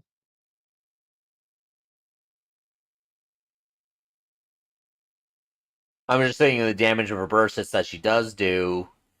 It's like it's not gigantic, so Yeah. the other characters are doing more of it's kind of like wheelchairing her a bit too. It is. It is a little bit, yeah. But we can also say that somewhat for some of these other characters, like Sino, like Razor, like Sethos. Yeah. Like if Sino is in tier two because he has his uses and he's been getting buffed, and Sethos has his uses because he's been getting buffed, and Kaching is in there because she's been getting buffed. They're not like if they got replaced by a better unit, they're just getting replaced. She has her uses. It's not as good as the other characters, but she can bring stuff to the table. I suppose we can keep her in tier two, but I would say that she's like a low tier two, Oh yeah, yeah. She's low tier two or high tier three. I think she's just kind of in above Ayato. between. I wouldn't feel right putting her in the same tier as Ayato, and she has better off-field cryo damage than like a Kaya or a Rosario. That's a good point. It wouldn't feel right to put her off-field cryo in the same tier as Kaya and Rosario. Yeah, All right. C6 can go hard, but then again, that C6 and you don't get him off. He never shows up on banners. Yeah. All right. Linny, I think is tier three. Yes, agreed. He hasn't. He's got melt now with Sitlali, but he hasn't had got anything after that, and he doesn't scale with any of the Nod Cry. He's been dodging damn near every fucking buff. That's kind of the truth of it. Unfortunately, he's been dodging so many goddamn buffs because Pyro got buffed a little bit in Natlan with characters like Setlar, like Jalonin, and he, like the other Pyros, got buffed from that. But since then, a lot of Pyros fallen off outside of Durin, who he can kind of benefit from, but like you're better off putting it fucking Sucrose on the team than you are Liddy, and Sucrose is a 4-star. from version 1, who majority of people have. And if you're better off putting sucrose on and you don't have sucrose, you're better off putting on like half the other animos that you're like, he is not where he should be when you consider what he is supposed to be. It's just really a fucking tragic case for him, I think. He's not the only Pyro Bow that's been dodging buffs as well, because I know Yoimiya also hasn't been keeping up either, and she's kind of in need of some buffs too. Yeah, I think Yoimiya deserves tier 3 at this point too. She got some buffs with Farina and Sitlali, just like other Pyros did, but the fact that now Hypercarry is not what it was, and there's a lot of other units who are getting significantly buffed by Hypercarry, but also by reaction damage, like Noelle is, I think that puts her down. Does that seem fair? Yeah, that does seem fair. That's what I was saying. She should go down because Yeah. she's been power crept and she hasn't been getting any of the love from the new mechanics. Yeah. That said, Tainari, what do we do with him? I think he maybe goes down. His application is spotty. Like, it goes off when he does his charge attacks and his burst, but it's not all that conducive to really work with bloom mechanics. So he Yeah, really wants to stay with the aggravate, and aggravate has the same ceiling it's always had. So with the yeah. way the power creep has been going, I would agree he should go down. Which is such a shame. He was the best DPS on standard banner. Now it's Kaching. It's Kaching again. Fake Um, cat girls for the win. I think Klee can maybe go to 1.5. Is that I would crazy? agree too. At C1, Klee is now on a similar damage value as Arlecchino at C0. And And since you can get it, Klee C1 for free from the selector, assuming that you have her C0, yeah. yeah. So you can get that C1 just by getting the first copy of her at C0. So you can make an argument that she'd be like a similar value as a C0 Arlecchino in that case, although she's not as flexible in her team, so that will put her a bit below Arlecchino in that regard. Wait. You think she's not? I think she might be higher in terms of flexibility. Really? Actually, yeah, I Because suppose. she Because benefits from Overload healing. team, Vape with Farina, I've done that with her. Hmm. She could benefit from healing where Alikino cannot.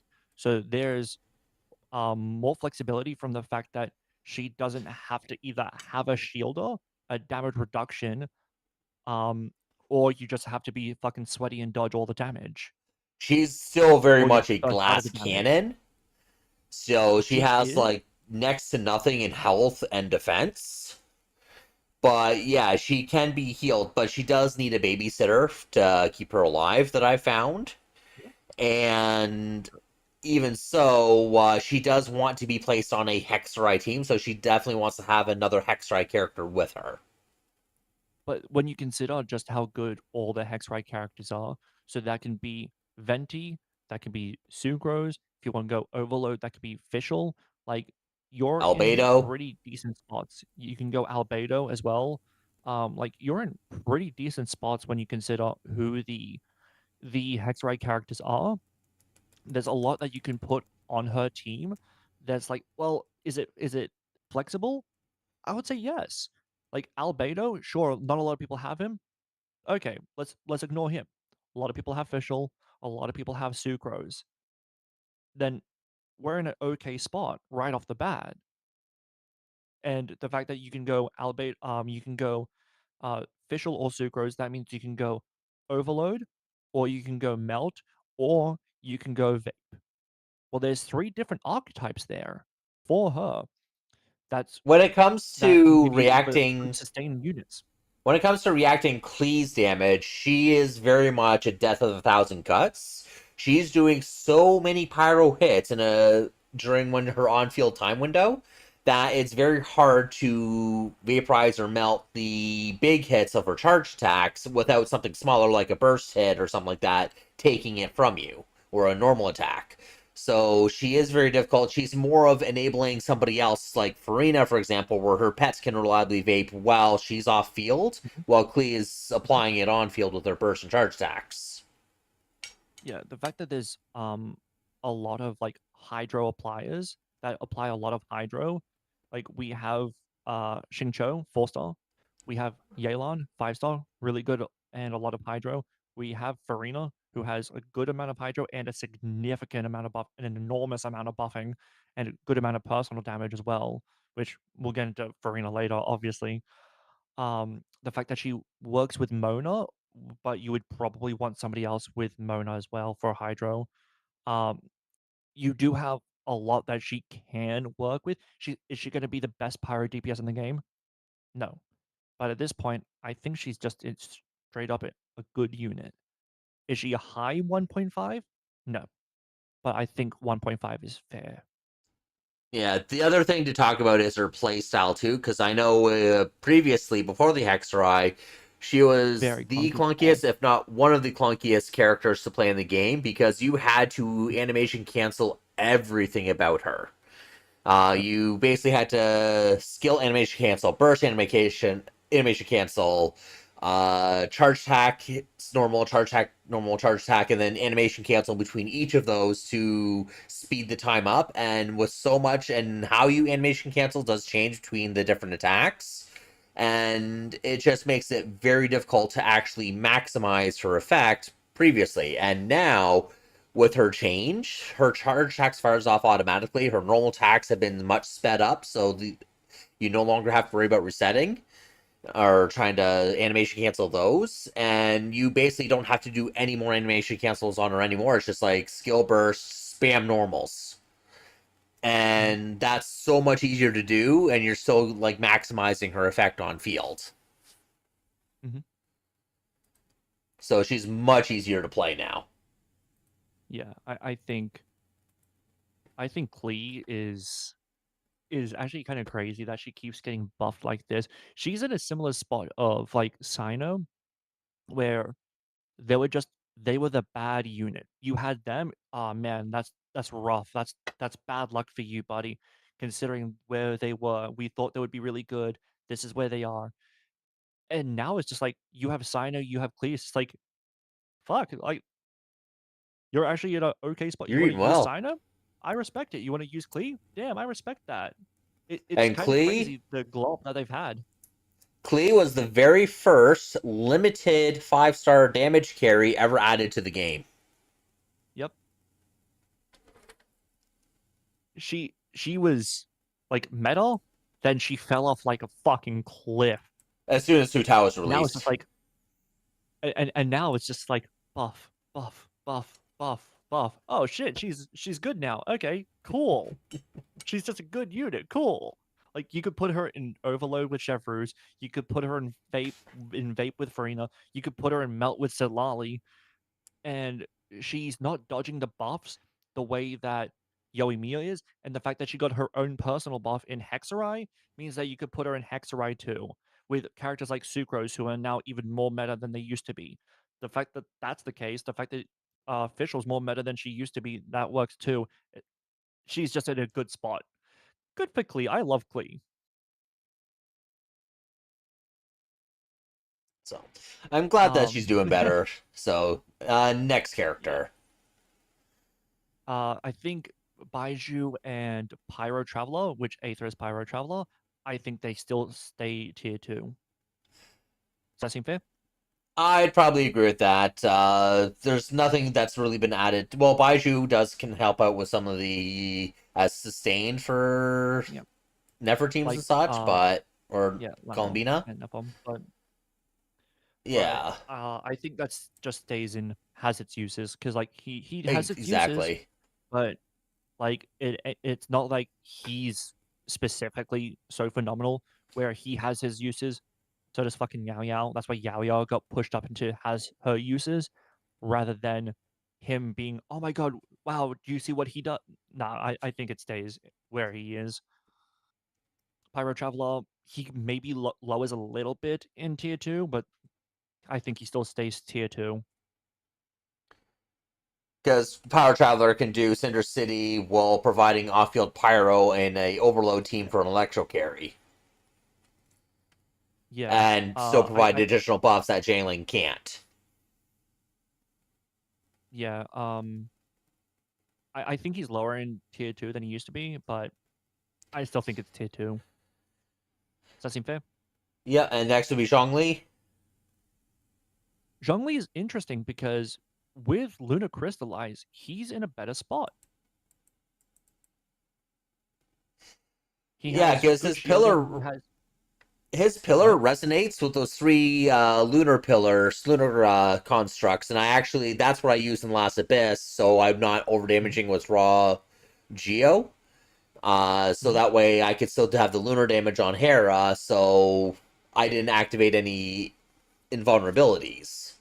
And so he can actually apply a fair amount of Geo that way, where he abuses the pulsing, the resonance from his pillar amongst the Mhm. moon constructs. Yeah.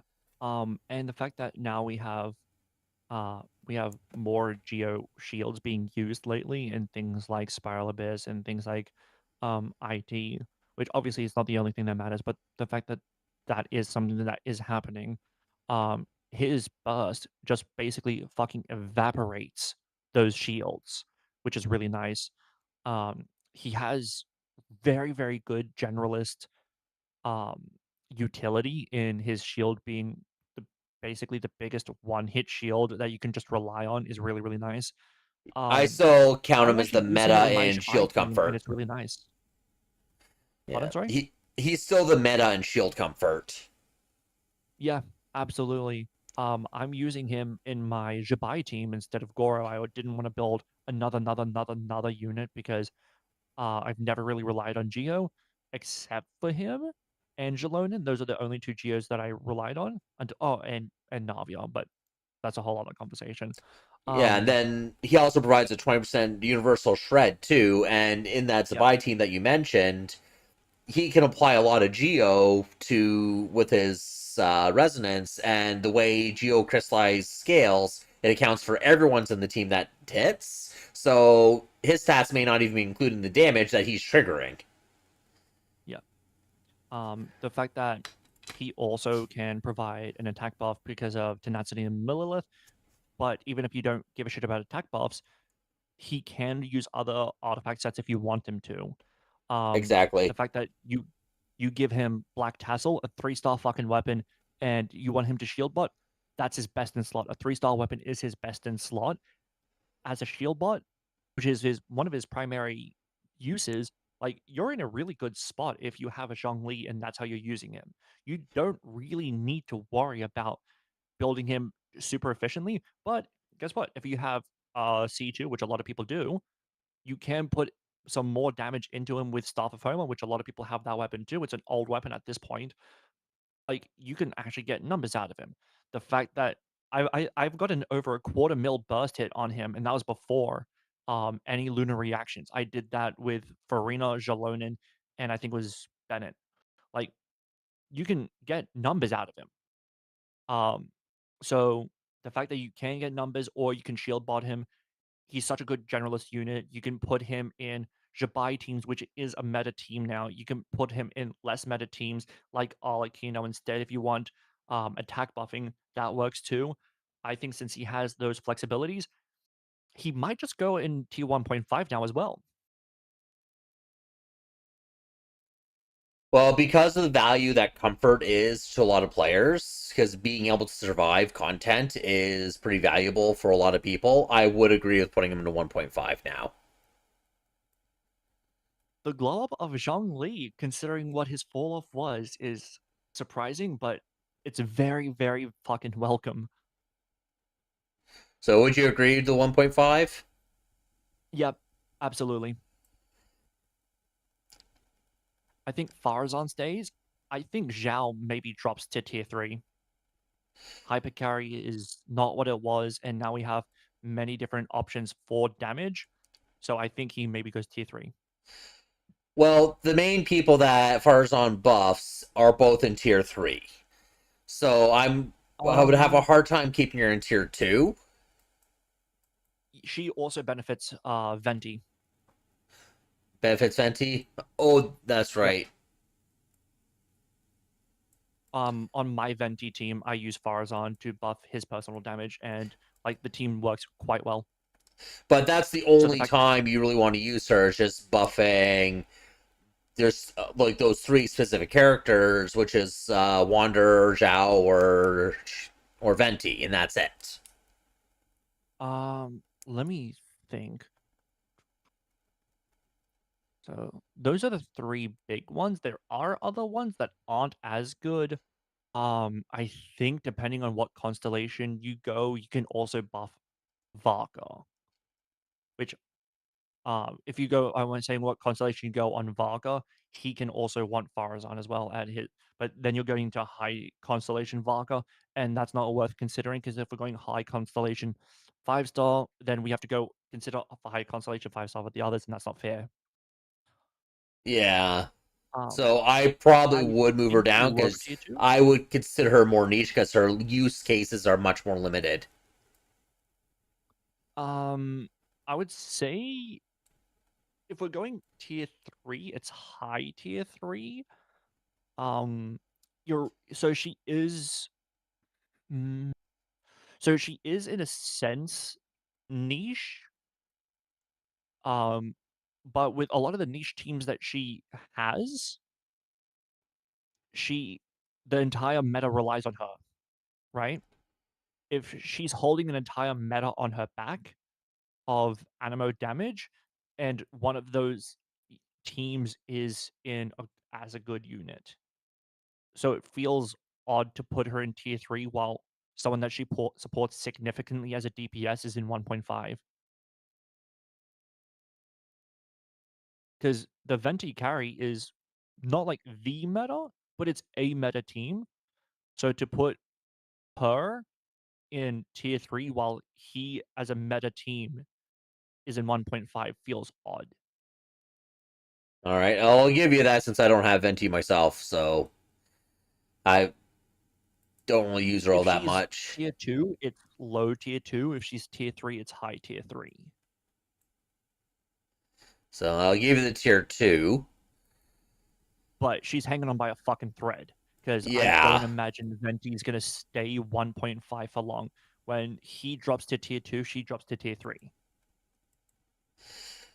Well, from rumors what I've heard about what Nicole's gonna bring, it's possible that she may be bumped out for Nicole anyhow.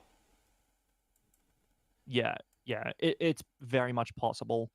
Um, but yeah, I reckon she's hanging on by a fucking thread. I wouldn't be surprised if in by the end of Nodcry she's tier three. I would not be surprised.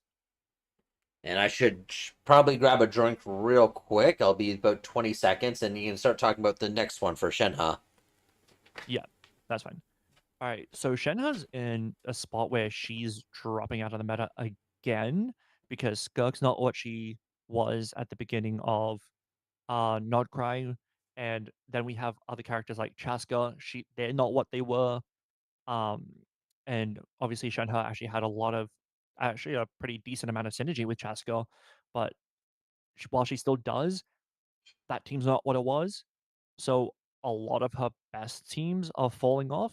They're not bad, but I think we're starting to put her in niche where she works with those cryo DPSs and she works with Chaska.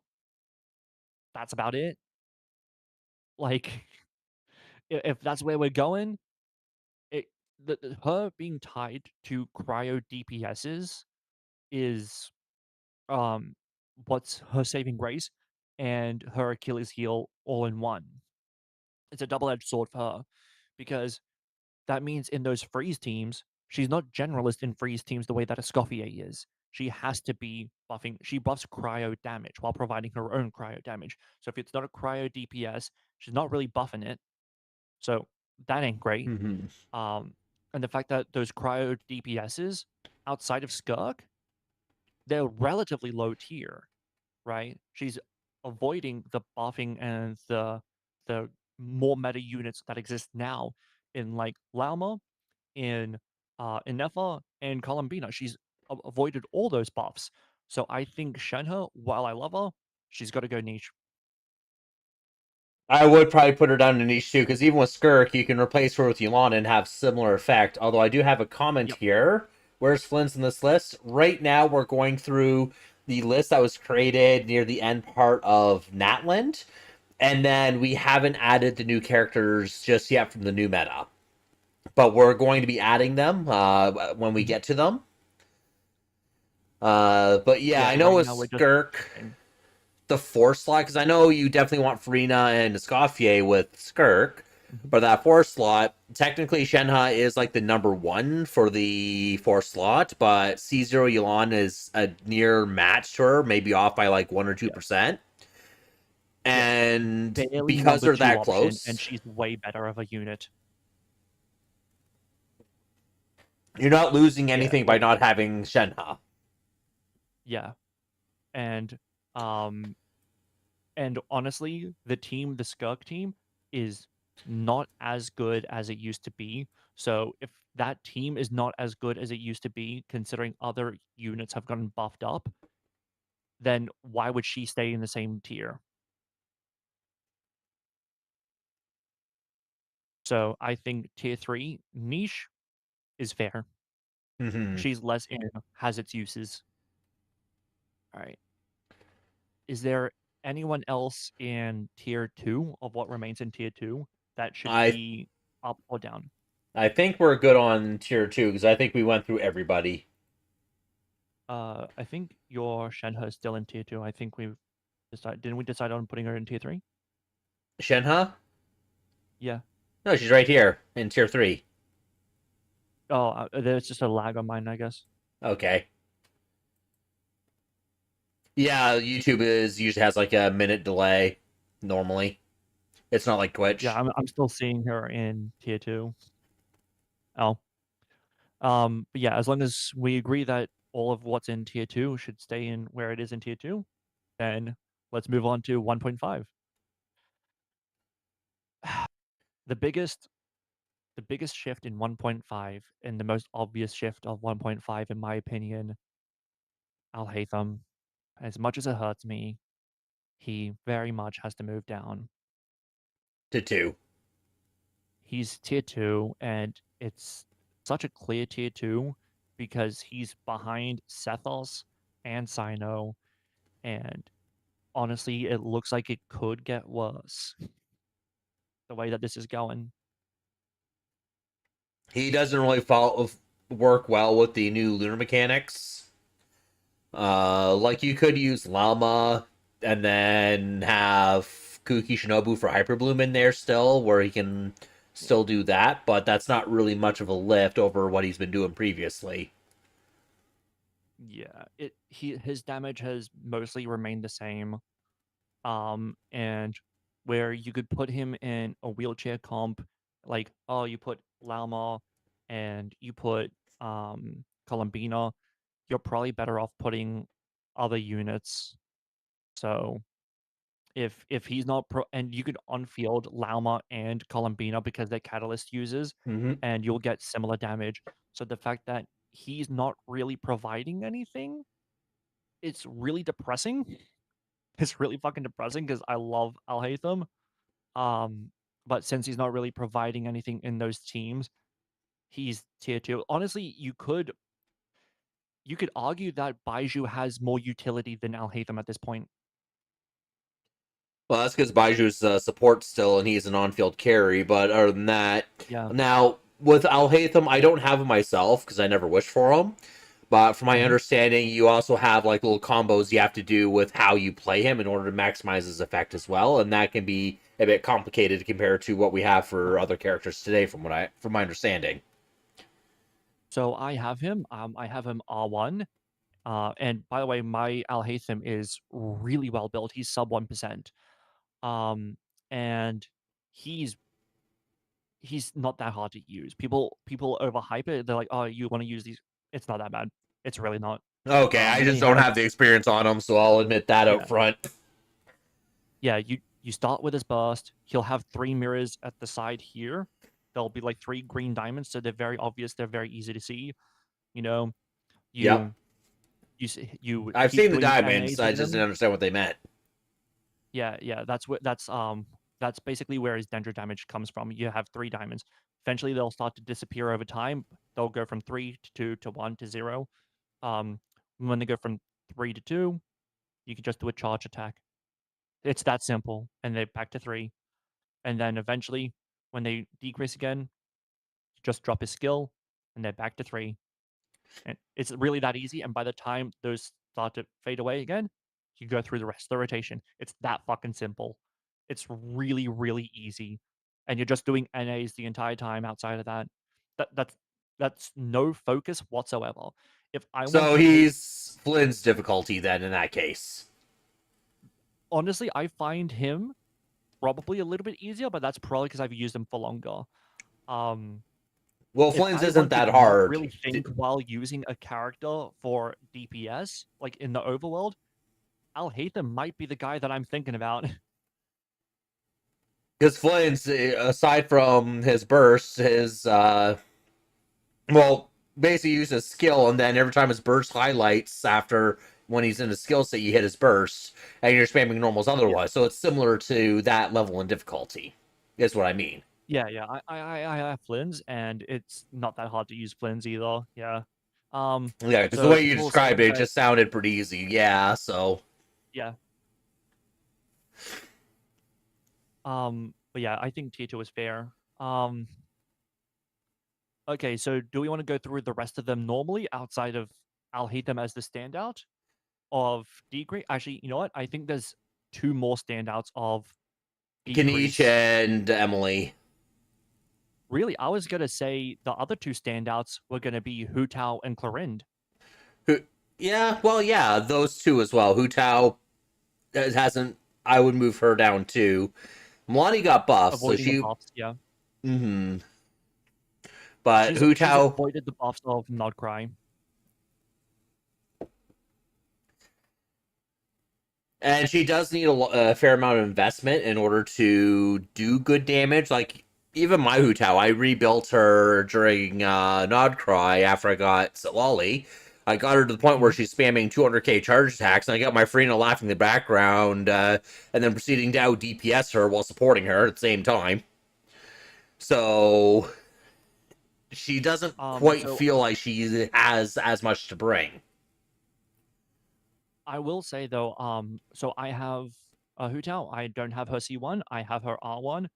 I have a pretty high investment team, I will admit. It's Yelan, Farina, Zhanyan. I could go Jalonen instead, but I typically go Zhanyan because I do like the plunge playstyle. But the fact that Jalonen or Kazuha or Zhongli, all 3 of them, will also suffice instead of Zhanyan, and you'll still get some decent damage.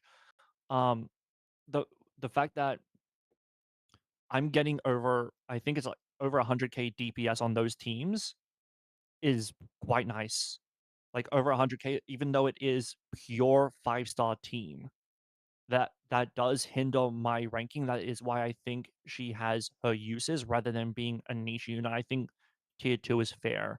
Because if we're going Garming in tier 2, considering that if you want to get his best damage, it's C6 Well, and it's also high tier investments around him, I I think wouldn't put it's him fair to put below her per in tier below. 2. Yeah, I wouldn't put her below Gaming, but I don't think she belongs in 1.5. Yeah, she definitely doesn't anymore, which is very unfortunate. I like Hu Tao. Um, but yeah, she's not a tier 2 user anymore. I think Clorind is also going to be pushed down to tier 2. She's now on the level of like Sino and such with the lunar carries. Yeah. I think does Sino benefit from I think Sino benefits from Nodcry more than she does. Does Sino now have DPS comparable or better than Clorind? I don't have either to test out. I have both. I haven't done the testing comparative to each other, so I'm not certain. I know Clorin's baseline is higher than Sino's. Clorin also heals Yeah. herself, which is a quality of life thing. Mhm, mhm. Uh, Although they both want to stay on field once you activate their parts. So they Yeah. both have that same limitation, but that's not typically Yeah. much of a problem with proper rotations. And if you don't have to refresh character stuff due to enemy waves changing, that Sino's old weakness was. Hmm. That's and then if he benefits more, because I know he would have more EM as well in his build than she would, Yeah. Yeah. especially with this weapon. Her baseline is higher than his, so that probably evens it out. Yeah. I think her baseline is higher. He has more that buffs him, so he has a higher ceiling while having a lower floor. Um, and he also has more high tier teams than she does, I would say. It's the sleep program. Hey, Baloo. Yeah, I would say he has more higher tier teams than she does. Like she benefits from overload more than he does. But and she benefits from aggravate more than he does, but aggravate's pretty shit. The fact that he benefits from these hyper meta Nodcry units, the fact that he benefits from hyper bloom more than she does, that's quite nice. She she is not benefited as much as he is from these super high tier units. How about a But team they're both kind of of wheelchaired. because she actually works really well with Fischl with her faster attack speed. Hmm. That Hmm. you could do a team that's like Columbina, Chlorine, Fischl, and Sucrose. I think yeah, I think there is Hexarai that she can benefit from. Um, but mm, yeah, she would benefit from Hexarai more than Sino would, I would say, just Yeah, because that's she's not really that's why I was benefiting that pointing much out from because Ascended Gleam. you can still do Lunar Charge with her with Columbina enabling it, and that's your Hydro right there. And then you got Sucrose for the VV Shred and EM buff, and then uh, Fischl there for the Hexarai buffs that she provides and her off field damage. And Um, the fact at that that her point where C6 goes really well with Chlorine's fast attack speed. I think if we're comparing the Sino and Clorind DPS, I think we've just kind of agreed that she is tier two, though. Yeah. Yeah, if we're comparing, oh man, who has more mid electro damage, Sino or Clorind? Then yeah, I think we've Yeah, defined it. good point. You better fix Daya's ranking. Daya's ranking is perfect. That is a niche unit. Unless you get like what C6 and hyper invest around her medal and her supports, in which case then we would have to do that to everyone, and then everyone can be high tier. And be better than her, anyways. Yeah. Um. Okay. So you were saying that Kanich and Emily. Now, how I have they think been? I Because agree. Kanich really wants burning, and that is against the lunar mechanics. Yeah, the And fact that they benefit so little from anything else is insane. Like, yeah, you know what? You want to get good damage out of Kanich, you can get what? Malwika for the damage? Oh, well, guess what? Then just fucking unfield Malwika. Just unfield Malwika, get rid of Kanich, get rid of Emily, and you have a better team. Like, like his what damage the is fuck are still we doing? good, so I'd probably put both Yeah. of them in tier two. But Oh yeah, I think it's there's a no little way they're much tier for. three. I think it's a little much for 1.5 for both of them. At this point, yeah, especially when a hyper carry is very much not the meta anymore. I think both of them deserve tier two. Um, like they both have very, very, very good personal damage. It's just that you're avoiding all these other buffs. You're dodging it like they're the fucking plague. So yeah, if you're avoiding the damage buffs from everything and everyone, how how are you going to be a good unit? You are the epitome of you have your uses because you're strong when you're done well, but outside of that, where you're not gonna do well. You're not. Makes me makes me glad I actually skipped them. Pardon? Makes me glad I skipped Kanich. Yeah. Oh yeah. Yeah. I wanted Emily initially for Morlani. I was determined to get Emily for Morlani so that way I can do a nice burn vape. I like burn vape for Morlani because I find it to be incredibly consistent. But the fact that I didn't get her and now she's falling off already is like, oh, you know what? I have Durin. Fuck Emily. Fuck Emily. Yeah, I wanted Emily because she's cute and all, but the thing is I saw Milani coming out right after her, and I was looking at my wishes that I had. Since I'm not gonna swipe.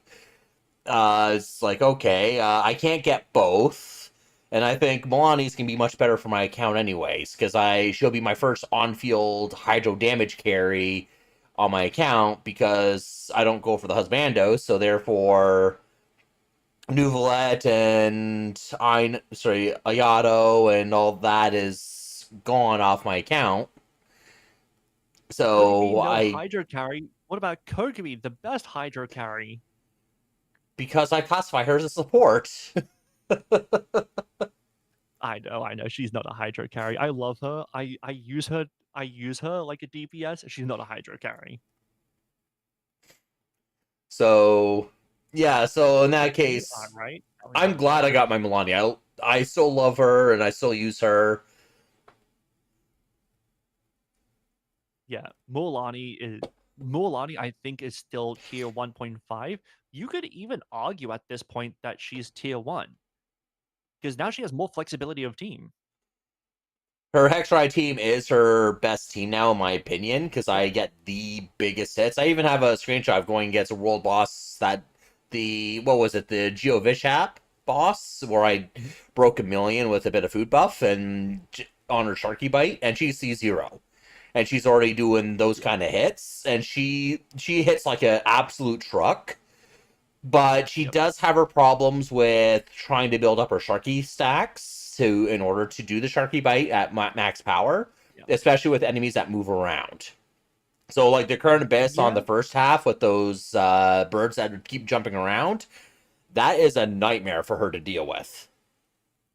I will say, if we only have like a couple of really nightmare enemies, should that really keep her out of like a tier 1? Because there's a few nightmare enemies for a lot of units, right? So like True. flying enemies for any melee unit is gonna be a fucking nightmare as well.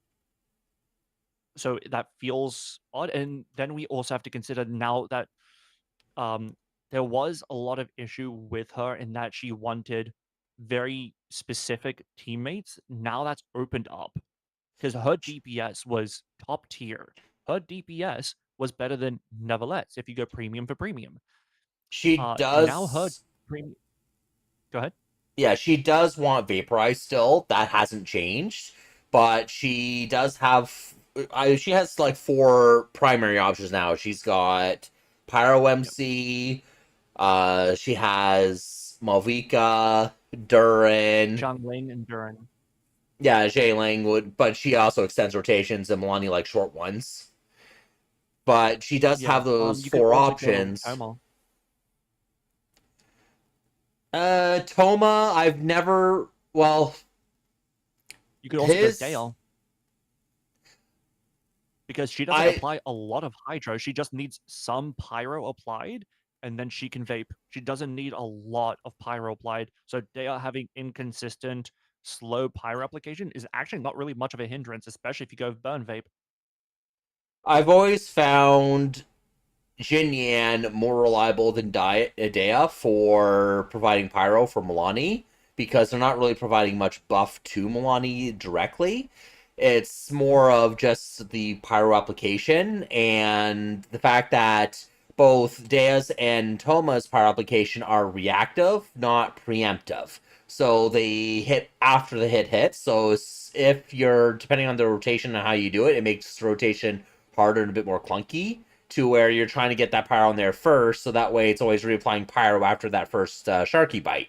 And then you run the case if you have more than one enemy, uh, you hit the first one, and then, or you hit one enemy, and then the Sharky Bite, when it goes to hit the other item, there's a bit of delay, and that can happen after the Mm. pyro hit, and it screws up the timing there. So I don't really like Toma or Dea with Milani at all.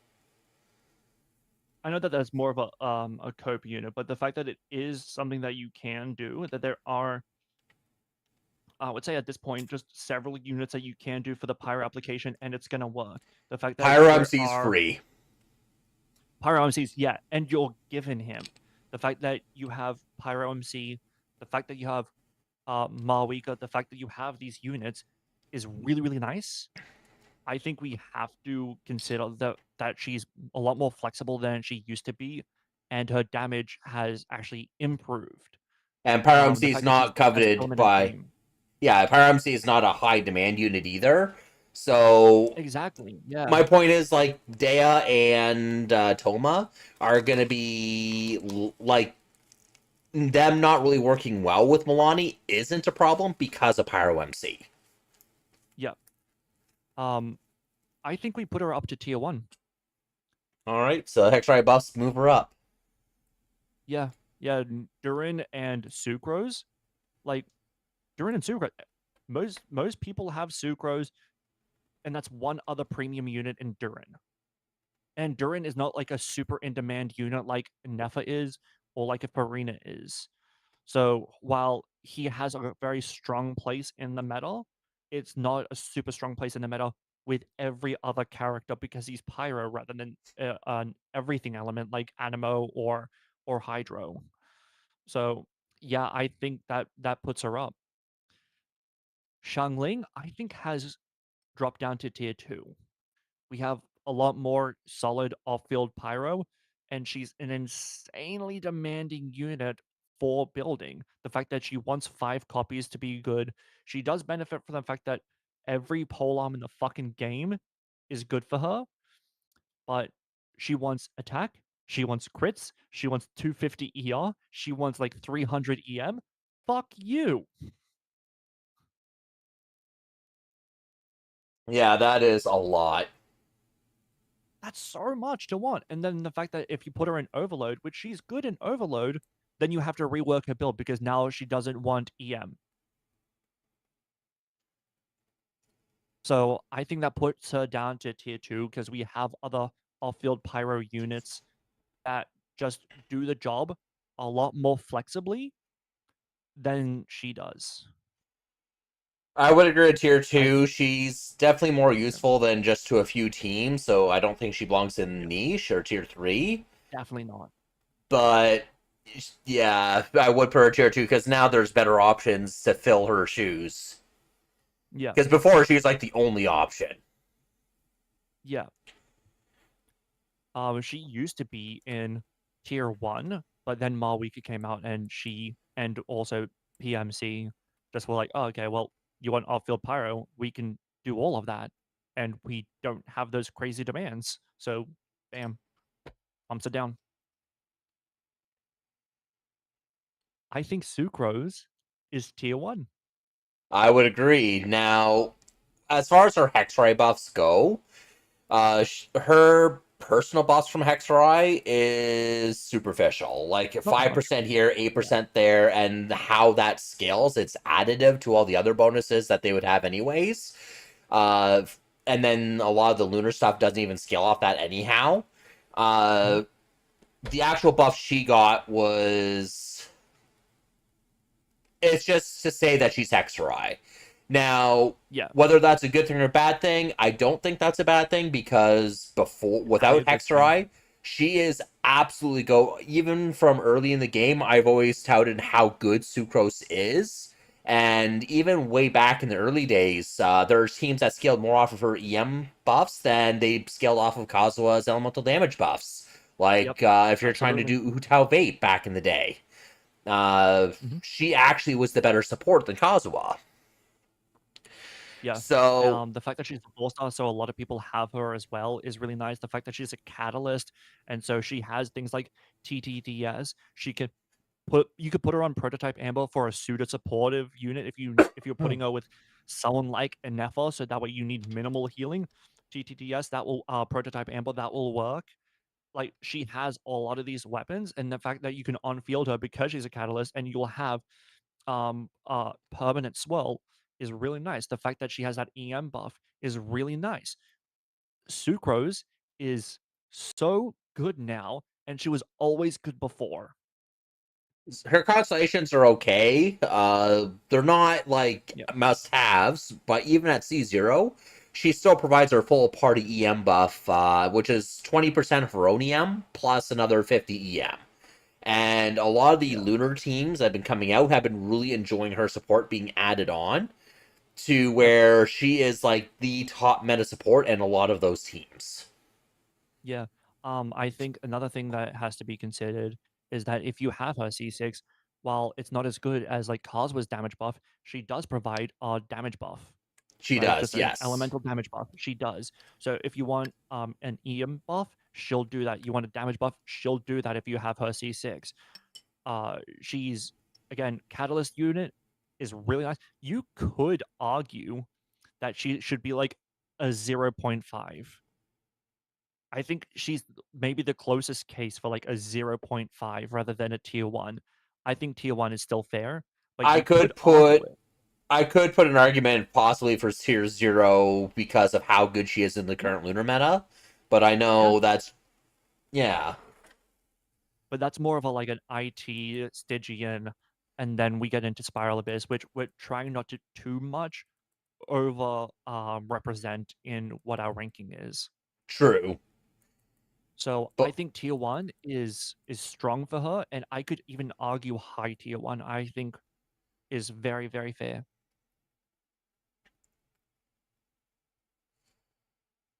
okay. Now, what do you think for Navia? She's in an odd spot right now. Well, when the new character Linnea comes out next patch, that could change her on the ranking as well because that gives her like an off-field geo that'll help her build her stacks. Mm, So that way she can be able to get those off, and then it'll help with shredding geo resist as well, which will be really good for her damage. So that would be really nice because she would fill the spot that Jalonen would fill, but also enable the Lunar Crystallize without having the detriment that Jalona would have if you have less than two pet characters on the account. So it could actually move her higher than where she is currently in. Well, I'm not saying where she is on the list right now, but how she mm. is in 6.4. She's going to be elevated from how she is in 6.4 to 6.5 because of that. So that way you can run that plus Shiori for that damage there and put Columbina with them, and you have your sustain and that. So she could still be really good there. Now, I don't know if that's going to stay in 1.5 or if that's going to be tier 2. I think that 1.5 is perfectly fair for her, because she has options now. Now that Geo's gotten buffed with Lunar Crystallize, I think that we have to consider her a lot more flexible than she used to be. And even then, she wasn't that bad in terms of her flexibility. She wanted what, one other Geo, and then you had other opportunities to buff her personal damage. You can go Shangling and Bennett, and that works. So that way you have Pyro Resonance, which is going to be an attack buff for her, which is really, really nice. Not to mention, you'll have constant Crystallize if you have Shangling, because with Shangling, you have constant Pyro. So that's really nice too. Or you could go Farina instead and then go Bennett. So you don't have the Pyro Crystallize, but the immense amount of damage buffing is really nice. But now, guess what? You don't want to use those. You want to use the Nodcry units. Lunar Crystallize, bam. You put Lunar Crystallize, and then you have her, and you maybe go Allure. Well, okay, now we have a lot more Crystallize, and also Lunar Crystallize is going to be a damage increase. So you do have more utility. Um, it's not as strict as it once was, where you wanted what Jalonin and Farina and Bennett. and that's your damage. And if you don't have that, it's not as good, right? So the fact that her flexibility has opened up, she still works in the current meta where you want Lunar Reaction. She still has that utility, but her damage is roughly in a similar spot to what it once was. I think she stays in 1.5. Yeah, like especially the buff that she's going to be getting next patch too, that probably solidifies it for her. But I know Yeah, in Nodcry, before Nodcry came out, her best team was actually with Farina, Jalona, and Malvika. And with that type of team, my Navia just absolutely shreds. yeah. But that gets into the conversation of, well, if you have Farina and you have Malwika, You Navia's the one have being carried.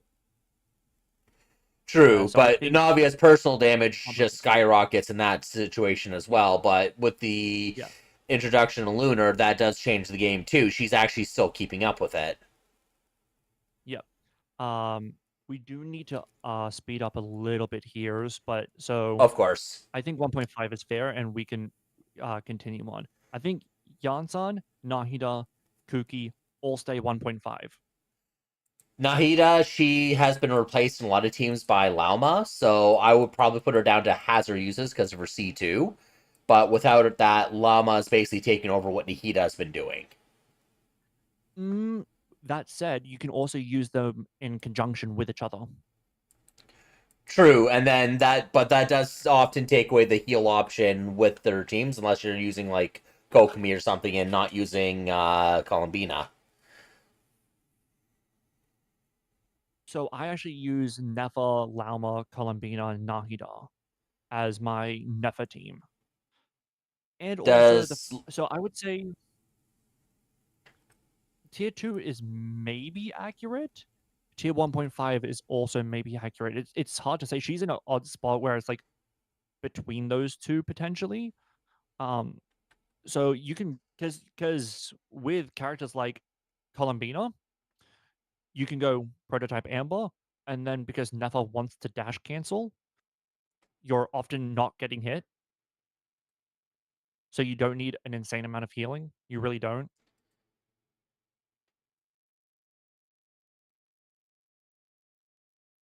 Now, is that okay? partially cope? Potentially. And I will say there is a potential for me to not be able to test properly because I have Llama C1. I actually have a C2, but that means the C1 heals. I can't test properly. I Again, find Hoyo, I've this had is what troubles. I had some troubles without using a healer with C0 Lauma, so that's why I yeah. wanted to have a healer with their team. Which, by the way, Hoyo, make constellations toggleable, you cunts. Agreed. Um, but that said, I will admit that there is going to be some potential issues. The fact that she has probably the most Dendro application in the game off field means that if you need a lot of a Dendro application, she's going to be really good. While she is replaced by Lauma, well, Lauma is going to be in like tier 0, tier 1. But if you don't have Lauma, she will be able to perform. So that's why I think it's in good unit. She's, while largely replaced, if you don't have the replacement, she's going to be a good unit. All right, I guess we'll leave her where she is. But she's Raiden definitely should lower 1.5. Raiden should probably move down to tier 2 though. She got power cut I by love her. Razor. You're right. I love her, and you're right. So she got power crept by Razor as a main DPS. She has her uses off field as a Hyper Bloom trigger. She also has a lot of uses as a battery. That said, she's still probably tier 2. Now for Chiori, I would probably keep her at 1.5 because of Yep. the Lunar Crystallize. Agreed. Agreed. She has good synergy with Navia. She has good synergy with Luna Crystallize. The fact that she's kept up with what the meta is one, shocking, but two, welcome. I think that means that since she hasn't really like skyrocketed in her usability, but she also hasn't diminished at all, that's perfect for keeping her where she is. And I think that covers everyone in tier 1.5. Yeah, is there anyone you want to move up or down? Because I think I'm pretty good with where I'm everyone good is. that too. All right, tier 1. Varessa, I think, stays tier 1. She is still one of the best damage carries in the game, still. Yep. Yeah. Like there now that there's more movement amongst some of the enemies, like it's hindered a little bit. She's probably not the top of tier 1, but she's still tier 1. Like her damage is still very, very good. And yeah, and then for Chevreuse, I probably would keep her in tier 1 too, because she's just so valuable Yep. to have in your account with being able to enable all sorts of different overload teams. Yeah. An entire meta is on her back, and unlike a freeze or a burning or an animo damage meta, this is a very meta team comp. So the fact that without her, that team comp basically ceases to exist, that's a hell of a fucking strong choice. I think she's the second best 4-star in the game at this moment. That's right. Arlecchino, her damage has been power capped a bit, but she's still exceedingly good. I probably, though, would want to bump her down to 1.5. You do or don't? Do. Because Ah, she's still man, that's extremely solid, but she's yeah. not in the top damage carries anymore. I think I agree because her damage is roughly in the same sort of category as like a Klee. So if her damage is in a similar category as a Klee, how the and she like how the fuck are you gonna keep her in a tier ahead of her? Yeah, and you know what? I think I want to say the same for Skirk. She'd be high 1.5 though for Skirk, although Nuvalet's damage is less. He's just more flexible than anything and easy to use. But his damage is not as high compared to the rest of the what's available as he used to be. He's still lower than Skirk, even lower than Arlecchino. Yeah, But he's convenient to a lot of he's just not players. So avoiding all I'm the buffs. wondering if he should be 1.5 or 2. You reckon Nuvalet should be 1.5 or 2? I think tier 1 is maybe fair because while his personal damage is not as high as a Skirk, his personal damage is not as high as an Arlecchino, he's part of the best element in the game, and he sticks with every single buff in the game. Whatever buff to any Hydro unit could come out, he always sticks with it forever. Okay. He's perfectly synergistic with anything that works with Hydro, which is insane. Like, oh, what? Durin wants to vape? Throw him with Nivalet. You want Aurora wants Taser? Throw him with Nivalet. Like, we have any new Lunar reaction? Throw with Nivalet. He's like the You want a catch-all. Hyper Carry? Throw with Nivalet. Like, he just works with anything that works with Hydro. But what's his damage ceiling compared to what should be in tier 1? So that's where it gets to be the interesting conversation because he is not that far removed from Molani. He's pretty strong. Like even at and not to mention the fact that now in his meta teams with Inefa and Columbina, well now that means you don't really need his C1 anymore. So just getting base Neverlet is even more valuable than it used to be because before you wanted either a shield that was going to potentially reduce his damage or you wanted his C1. Now you don't have to choose. You want Inefa? Guess what? Neverlet, you don't even need his C1 really anymore.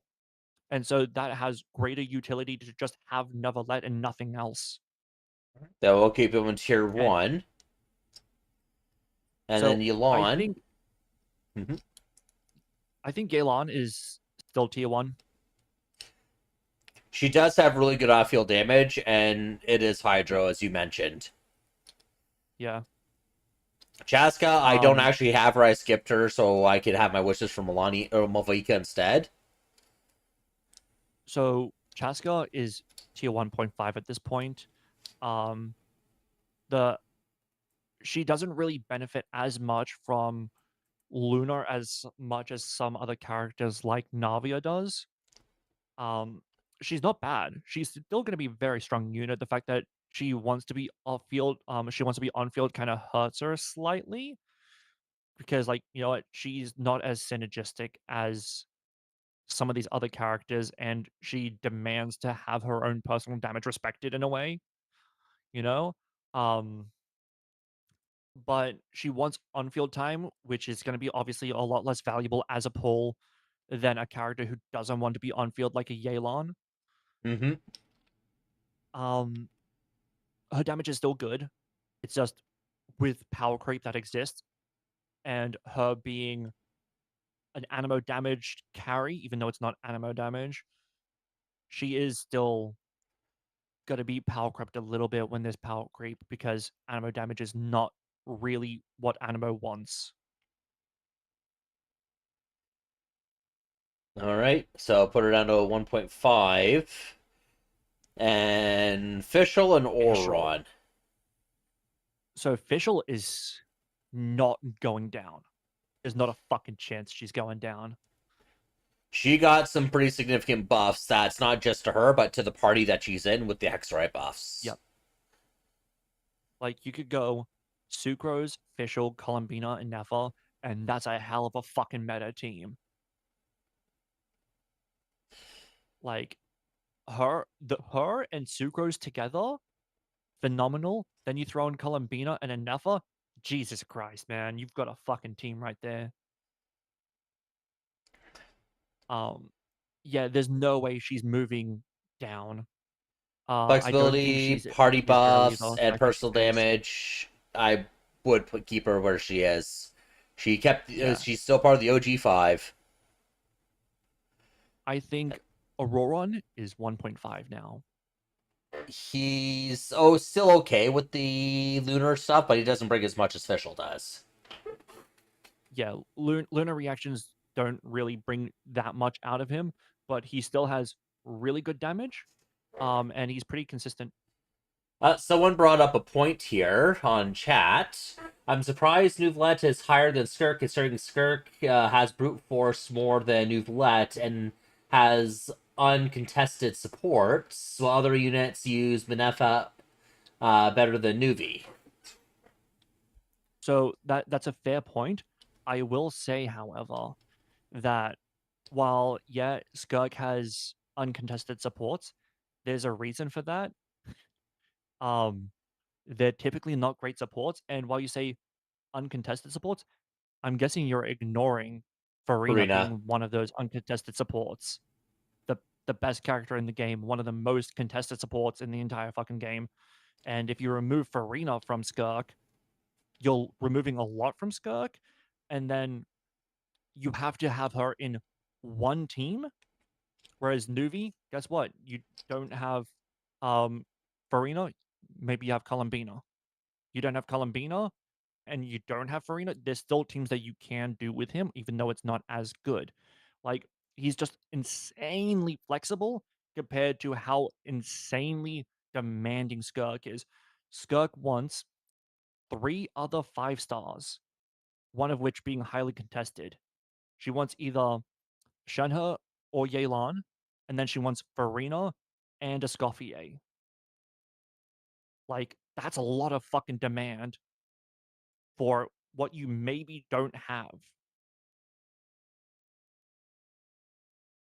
Whereas if you don't have Farina and we'll say Farina and what was the other one? Kazuha and Jalonin for him. My favorite Novelette team for the longest time was Novelette, Farina, Aurora, and Jean. Standard banner and a 4-star. And I got really good damage. I got really good clears. The flexibility matters too when you're considering pull and build value. And while True. she'll brute force and push through a lot more than him, the insane amount of flexibility has to be considered. His reply is, I'm unsure what posts Notcry Mhm. teams are really demanding Farina that uses her better than Skirk. It's less about, well, there's still other teams that we're using, like Mhm. in Cygen and stuff like that, where we need multiple teams for it. We're still using Nodcry teams as well, where Farina still gets contested with some other teams that we want to use. But quite, it is more likely that Skirk is going to have access to Farina these days compared to what it used to be back in Nodcry. But then we also have to so while you're correct in that Farina is less in demand now than she used to be, She's there still is one of the also something. best. I still think she's the best character in the game. It's just that everything in Stygian and Spiral and all of that is trying really hard to push The lunar current meta. reactions. Yeah. But if you put them, all of these teams, meta teams, in a neutral setting, right, where it doesn't buff one meta or another, Farina is going to be competitive with all of them, right? And Nuvalette is going to be competitive with all of them. So we're not just saying, well, this is Nodcry and Nodcry wants lunar reactions, and so lunar reactions is all tier 0 and everything else is tiers below, because that wouldn't really be fair, because then we would only be pushing the newest characters at the highest tier, and that's not a I fair representative of what think everyone brings. another thing to mention, this is not who has the higher ceiling. It's just the value for the for pulling. Like, should you get the character Yeah, or not? Yeah. yeah. Whereas with Skirk, if you're pulling Skirk, you're pulling at minimum 2 other 5 stars that are basically going to be almost only for her. Whereas with Neverlet, if you don't have um Inefa and Columbina, you still can use other characters and get, while a little bit worse numbers, they're still not that bad in numbers. They're still pretty good.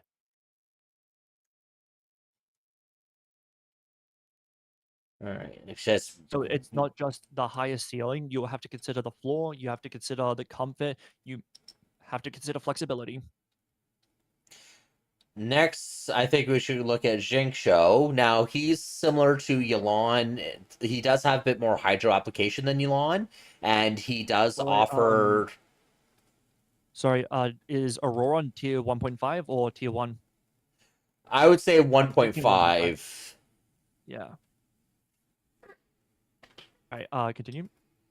Oh, someone reply back. Okay, I wasn't trying to say Frena's bad because I think she's really strong, but you be thinking, don't most of Natland, Nodcry teams not really require her? But yeah, that's a fair point. Full value. Okay, yes. So just Yeah. okay. No, I So didn't think you were saying that Farina's bad or anything like that. It's just that, yeah, no, I absolutely agree that she's not as demanding as she once was, but there's still quite a demand for her in neutral settings. I So yeah, do think that that's the a good new point. Nodcry teams not wanting Frina is a big deal because in a Yep. good way, because that means we can still use her with the other team. She's not even Mhm. more contested than before. I agree.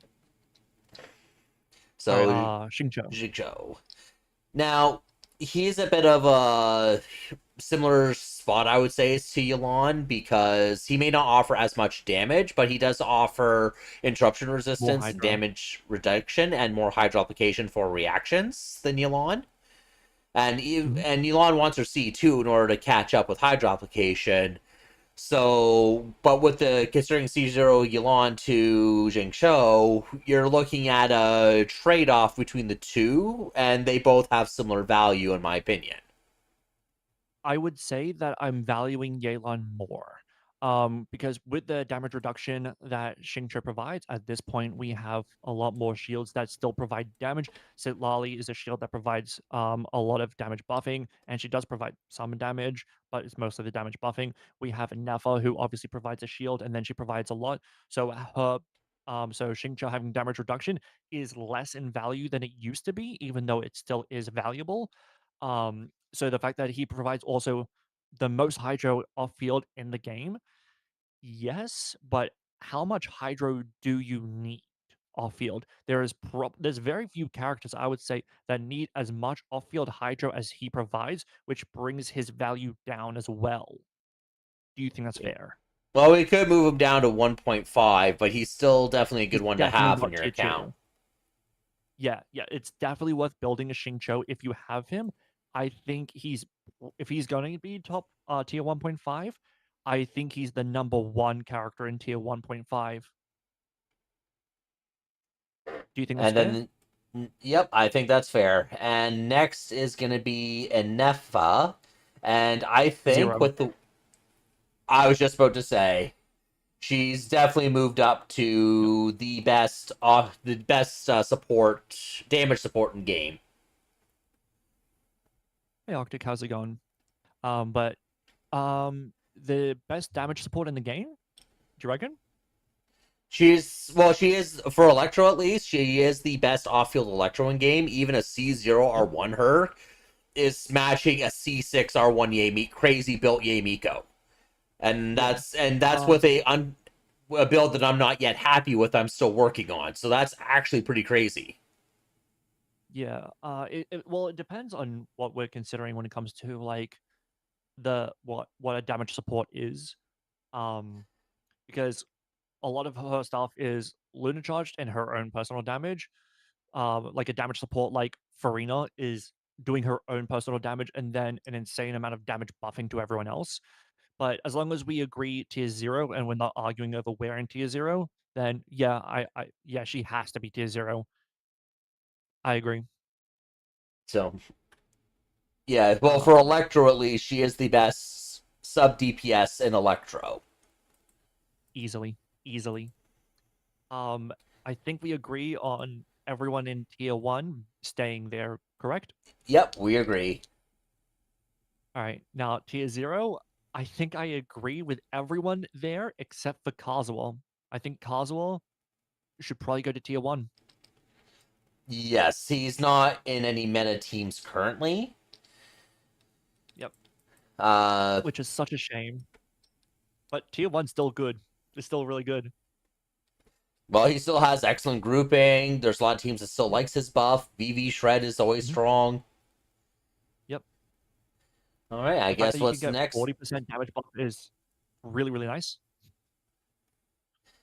Yeah, But ooh, what do you think about a Scoffier? Because Freeze as a meta is not great, but she enables it, and without her, it doesn't exist. well, everyone that she supports is tier 1.5 or lower, except for Nouvelette, but he's there because Yeah, of his overwhelming flexibility, yeah. where Do she's we not bump her a down to linchpin in tier that. 1?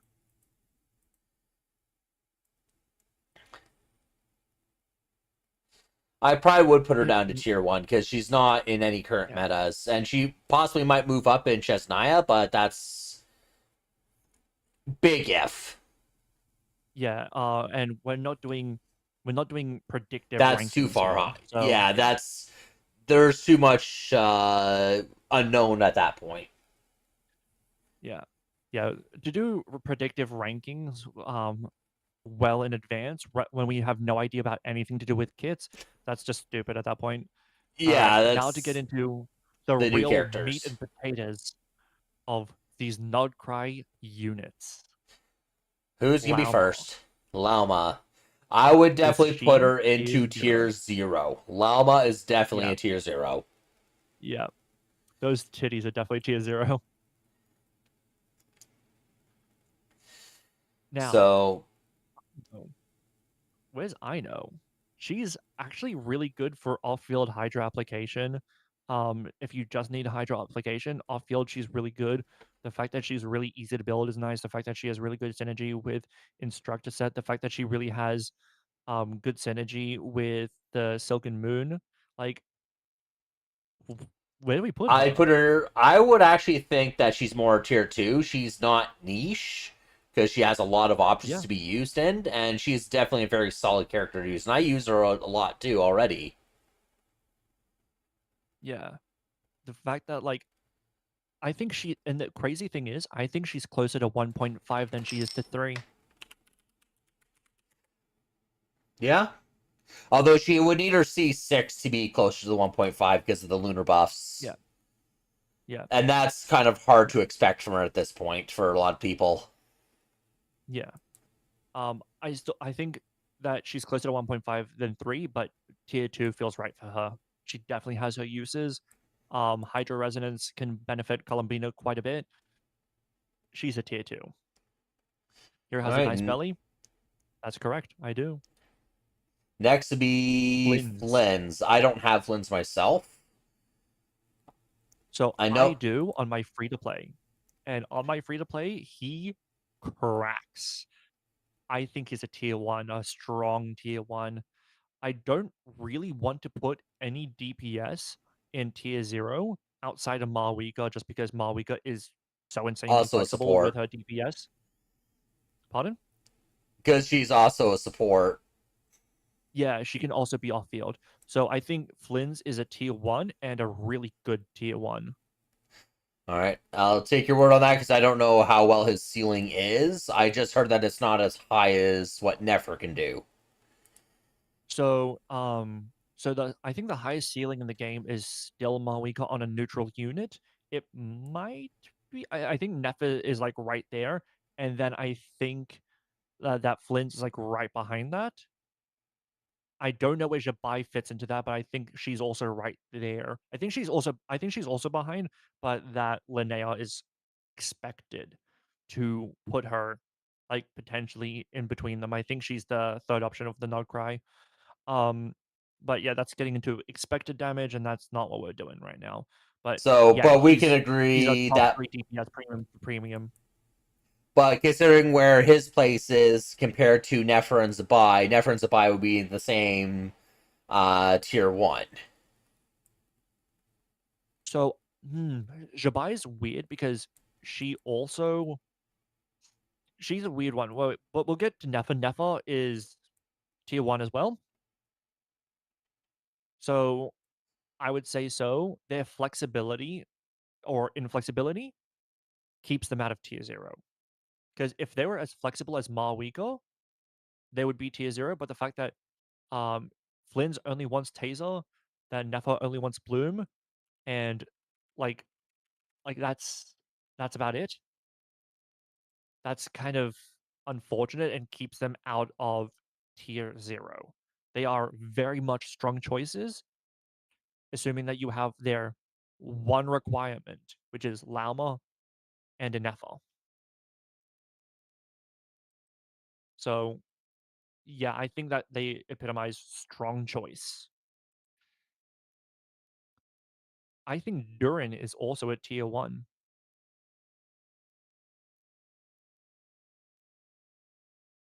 I was thinking He I is could see how he can help my account, but I decided to skip him in favor of making sure I get an Nefa instead.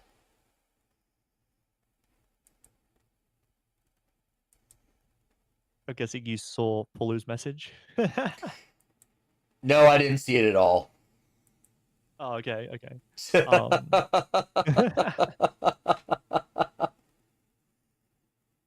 okay. Yeah, he has off-field pyro. You have C6 Benny. He can on-field pyro. That's really nice. You have Morlani. He'll work with Morlani. You want to use Venti? You can use Venti. You want to use Varka? You can use Varka. You want to use him in Melt? You can use him in Melt. You want to use him in Overload? You can do it in Overload. Works Basically with any pyro Klee, reaction works with is Arlie, very and very Overload. good. You want Hexray? He'll work. You don't want Hexray? He'll work. Like he's just really good. He's very flexible, low energy requirements. His damage is good. He can go AoE. He can go single target. Like he's just really good. The core He's of not. Durin, Fischl, and Chevreuse, and then add in any Electro or Pyro damage carrying game, and there's your Overload team. You can throw in Bennett, and then if you're Bennett C6 on field, your Durin, easy. Yep. Yehoda, either tier 2 or tier 3.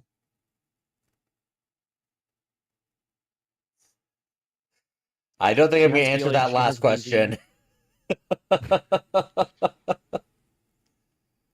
I think honestly, you could. If you have C6 Yehoda, she's still behind Sucrose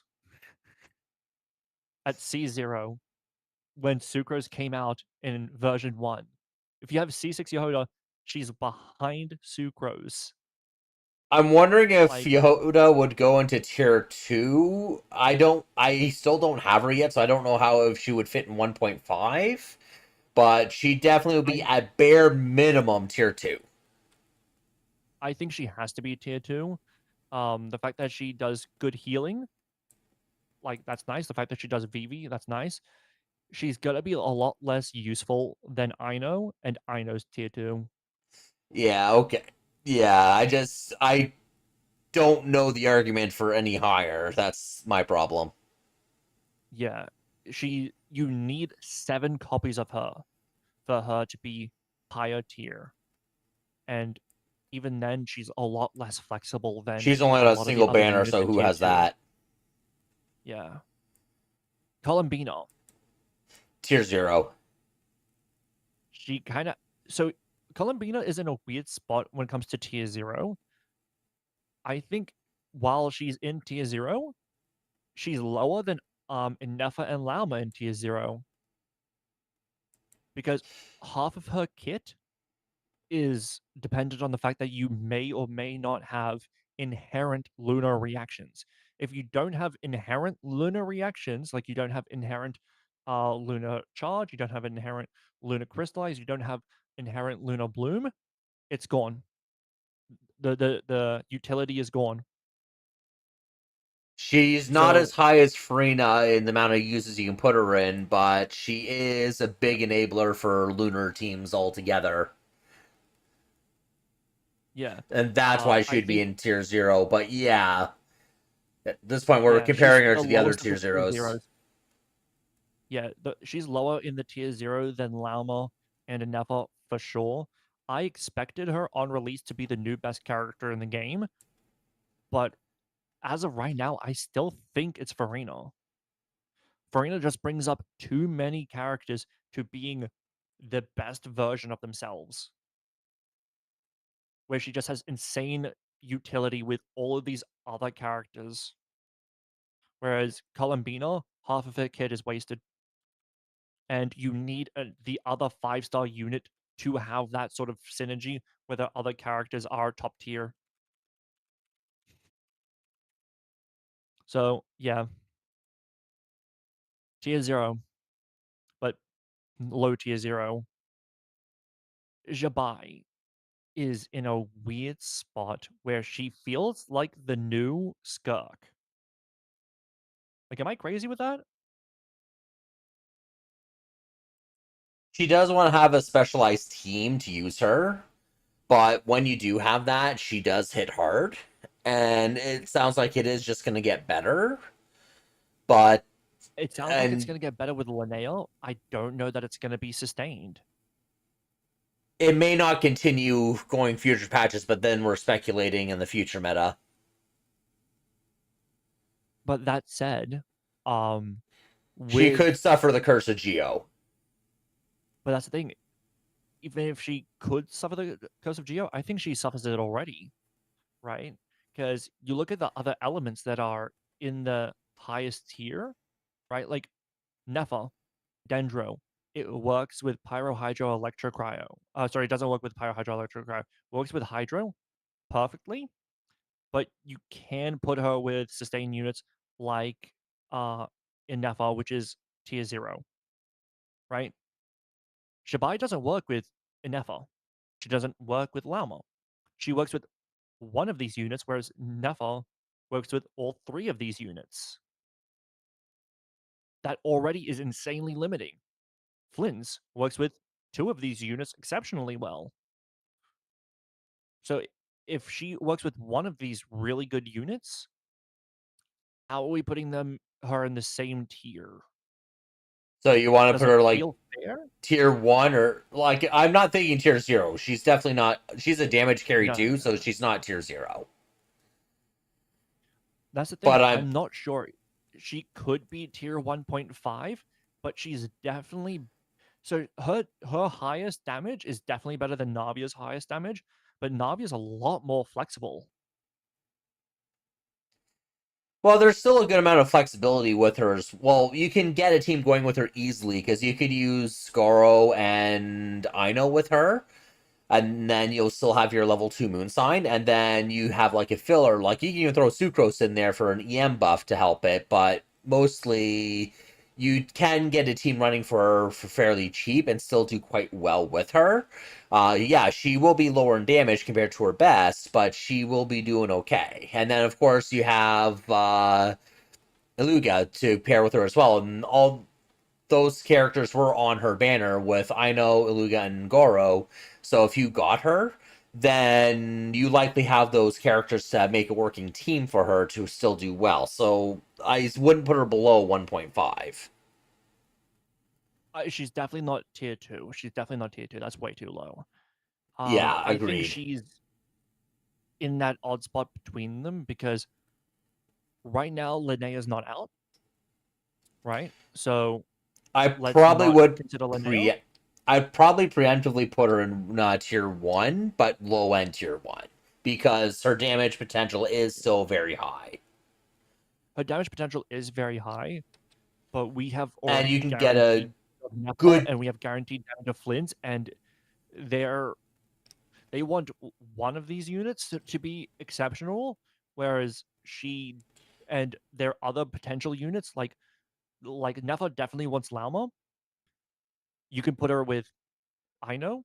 You could put her with other Hydras like Kogami, and that'll work. You could put her with Kuki, and that works, right? Um, where and Flynn's, you put him with the Nefa, and there's a bunch of other Hydras that could work. There's a bunch of other characters that could work. Jabai is a lot less flexible just to get worse damage than these two. All right. Well, we'll put her Because high end 1.5. man, that's the thing. I don't know that I want to do 1.5 either because she's gonna get much better damage than Navia. But you You know got what? her free to play team off the same banner that you got her off of, so Yeah, yeah. But what? How do we know how well her free to play team performs? actually pretty decent from what I've seen. It's not like premium Nefer or premium Flins, but it's from what I've seen, it's like the free to play Flins if you're just using them with Ino and like like how Flins was before we got Columbina and all that.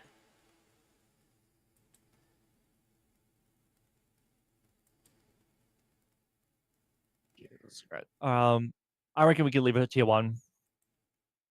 Okay. All right, Ulua. I would Um, put him in niche because he's just basically for her. Because even just Lunar Crystallize without her, he's not really buffing that team because he doesn't buff Lunar Crystallize. That happens naturally. okay. So he would be niche. Agreed. So floor, yes, these are all going to be on the video too, and I know that a lot of them are going to get copy striked, and so they're going to get muted over. So that's fun. And Varka, do we put him? So he's incredibly demanding.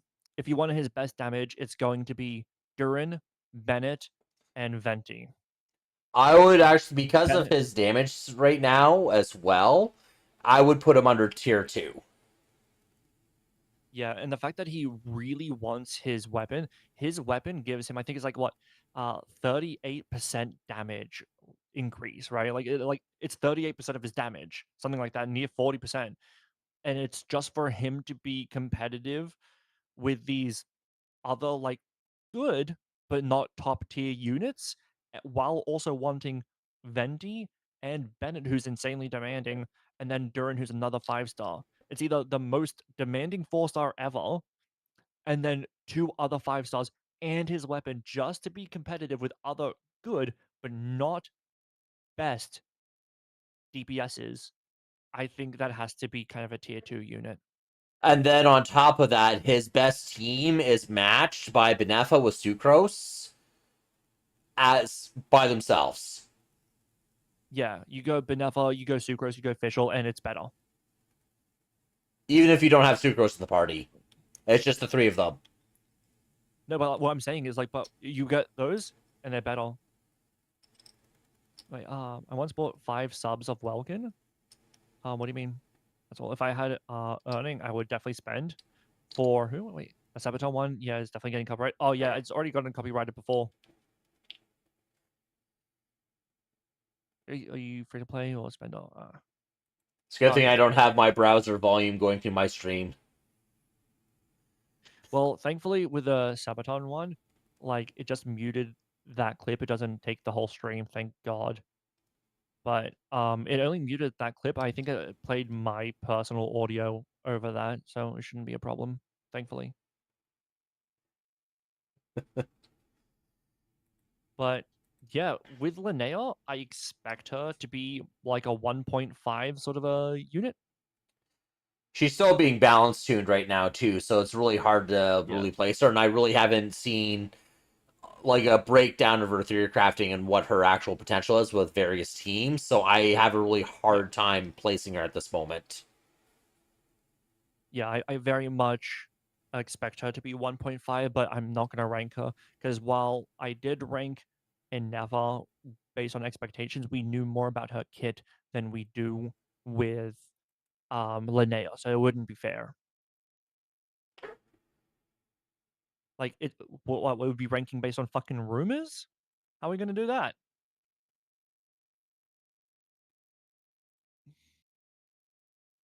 So yeah, So I'm pretty happy with this. Does anyone have any thoughts on who should be up or down? And Pulu, this is excluding Dea because I know that you want Dea higher up.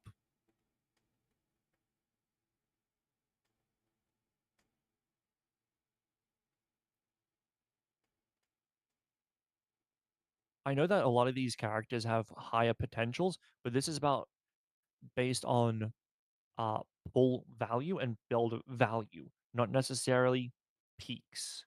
Because if we're ranking based on peaks, then a lot of these characters are going to be changed for sure. I personally we would can put make Clorinda on 1.5. Really?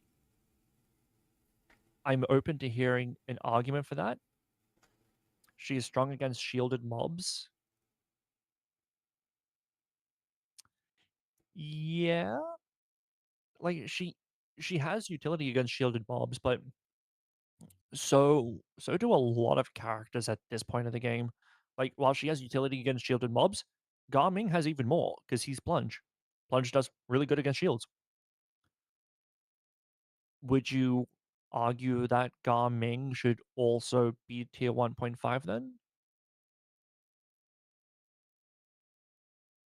You are open? Am I? Why am I open? What? And Mizuki has potential. She does, but like Animo healer, like you're better off doing other Animo healers like Shanyan, Wajin, Sayu. Like they I all have don't Animo healing. Like you could go Yehoda too. I don't really like calling her much of a healer because it's only if the person's too low of health to begin with, and it's mostly for herself when she's on field, so she's not really helping the party with her heals. Garmin needs C6, I think, to be really good. That's true. Clorinda's good at C02, I'm thinking. But she's also a 5-star, whereas Garmin is a 4-star. Now that ranking has changed it a little bit because um 4 stars now are in a way harder to get than 5 stars. That said, like if your DPS is being matched by 4 stars, especially 4 stars that have been out for a long time, it's hard to justify you being in a higher tier than them. Like she's competitive with Razor, you know? Like Razor is competitive with her. So if Razor's competitive with her and he has a Claymore, and that means he also has the benefit from Valka's weapon. Valka's weapon I think is his best in slot. It's Now, to hard to be put her clear, higher. just because she's in tier 2, that doesn't mean she's a bad character. She's Yeah. still a fairly capable character in the game. It's just she is not as good as some of the newer characters that are out, but she can still definitely pull her weight. Yeah, I would, as much as I love Raiden, Clorinde, Sino, they're probably like Razor and Kaching, they're all probably higher in pull value if of them C0 outside of Razor than it is Raiden C0, which is fucking tragic. Barca's Fucking weapon tragic. doesn't work all that well with Noelle because she doesn't because she doesn't like the attack portion on it. She's still better with Redhorn. But yeah, like I think the thing about Clorinde as well is that one of the best things that she brings to the table is she's perfect for aggravate, but that's really sad because aggravate's really sad. I wanted to pull on Hero's weapon. I wanted to two-hand it. Yeah, you would need to. Yeah, Red Horn, good too, but I like the crit rate. That's also fair, yeah. But when you get a high crit damage But weapon, then you can focus more on crit rate on your artifacts, so that balances out. yeah.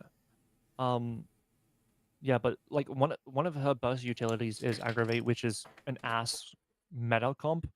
So if if we're removing one of the things that she's best in, and then we're left with like taser, we're left with overload, that's about it. Or hyper carry. And if we're going those things, hyper carry, you're better off somewhere else, like with Varesa.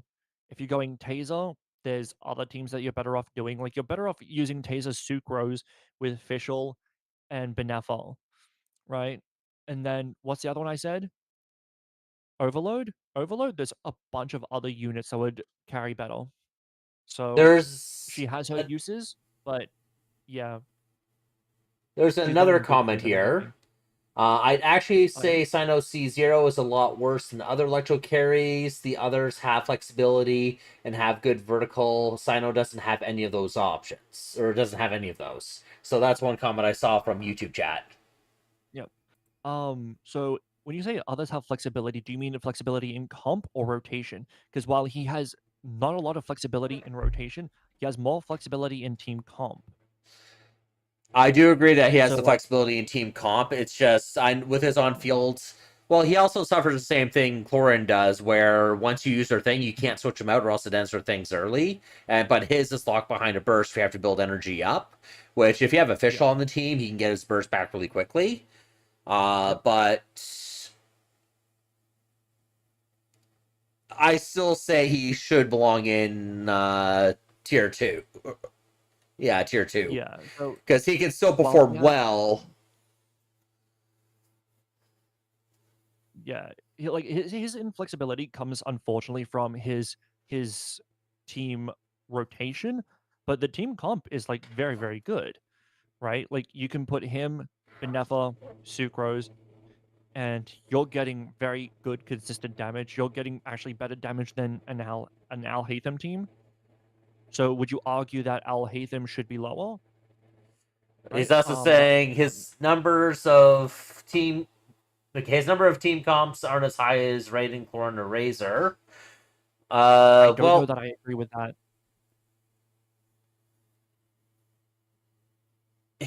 Sorry, do you want to go first? he's he's got aggravate and quick aggravate initially, but he specialized initially with his quick bloom when he first released because he could do aggravates and hyper bloom at the same time.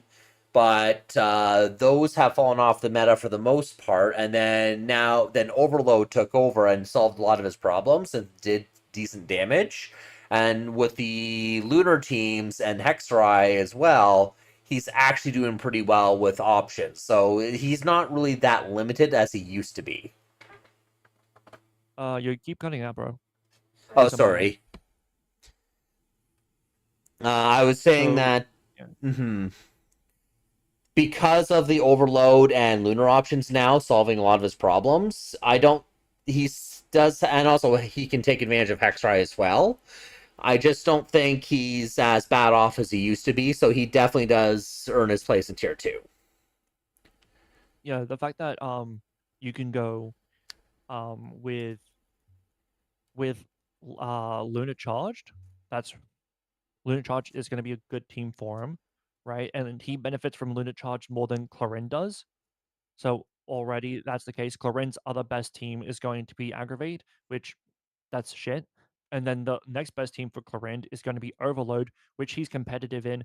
And then he also has Luna Bloom, which he can do. And he's going to outdo her in Luna Bloom. So I don't know that I agree that like his comps aren't as high as the Clarin team. Like Razor is going to be competitive, and Raiden is in a weird spot. So Raiden, I would agree with you if we're saying C2, but if we're saying C2 Raiden, then we have to consider constellations for other people. But if we're not saying C2, then Raiden at this point is more of a Hyper Bloom bot, which is very unfortunate. While she does have other utilities, like she does battery, like she does buff burst, and she can on field, right? It's not going to be as good as someone like Asino, and the fact that her skill only works if you do damage, so she is useless against shielded characters. That's also very unfortunate too. So there is there is an argument that you could bump him down, but if you're gonna bump him down to like niche, then you would also have to probably do that to like Clorind, or and you would also have to do that to Raiden, and you would probably also have to do that to Alhaitham. And while their teams are also really good, you would probably have to bump down Farazan too, right? Because those characters and their comps do better than what Farazan does. So then you're bumping down a lot, and I don't know that that's fair. So you're right that he's a lot less flexible in terms of rotation, and his rotations get very fucking demanding, kind of like how Child does. But his damage in his comps and his team comps and the ceiling that he can reach is a lot higher than what Child can do. So to put them in the same tier feels not right. Now, I do agree 100% that Sino is not a meta character and should not be pulled Yep. if you're looking for meta. If you Yep. already have him, we have ways to make him work and be able to do current content and do well. Like even the current Stygen with Ducky, if you give him the Benefa with him, he will still be able to clean house with that. Yep. So he, because of that, I do believe he belongs in tier two. Visual Lava can still do 1 million with Tartaglia Vape. I don't have Tartaglia, so I couldn't tell you. People can, but considering it's 1 million in a rotation, that's not very much damage compared to new teams today. Child is ass. He's kind of ass, yeah. Um, it feels weird now that before it used to be the situation that um he was lower floor and higher ceiling than Ayato, while also being a lot more demanding in terms of how attentive do you have to be with his rotations.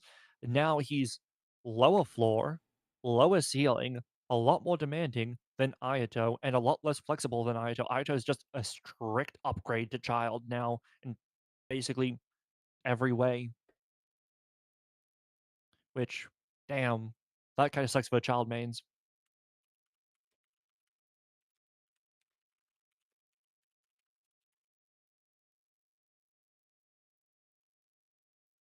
It's Femboy Hero. It's what he uploads. That does sound like me.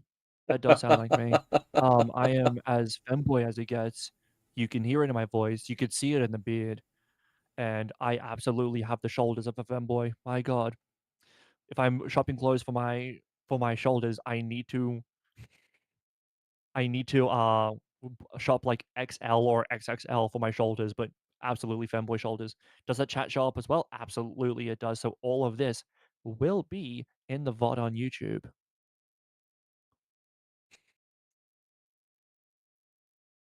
I am fucking Unfortunately, I doing don't that. have Well, your Twitch chat on my YouTube, and you don't have my YouTube chat in your Twitch. all good, all good. You've mostly read out all the messages on the YouTube, so that's fine. So, Yep. well, at least any of the like relevant ones to what we're doing here, so it'll work out fine. And there's Very certain good, ones very that good. probably just Ah, would it shouldn't be the be on first time? YouTube Pardon? from Twitch. There's probably ones from Twitch that shouldn't be on YouTube in the first place.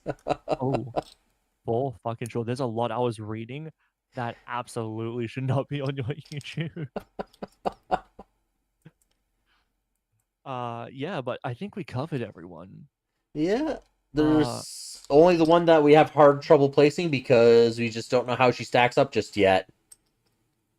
yeah. Um, yeah, so Jabai is gonna be weird. We'll see when it comes to it. Linnea, we'll see when it comes to it. I imagine she'll be in the same tier as these other two DPSs, Neva and Flynn's, but again, that's predictive when we don't know the kit and we don't know the scalings. So we're not gonna do that. I'm pretty happy with all of this. Obviously, we're still not like ranking within tiers. That'll take too long at this point. Unless you want to rank the number one of each tier, I think that's fair. I haven't done that. Like you, Mine is just this character belongs in this tier, but not necessarily which one is better than which in that tier. um, I think if we do just who's the best person in each tier, that's a fine way to do it. So I still think Farina is the number one character in the game. Do you think that's fair? I do love Farina, so I have a hard time answering that without taking away bias out of that answer, if that makes sense. Yeah. Because I got a C4 I, or I one think Farina.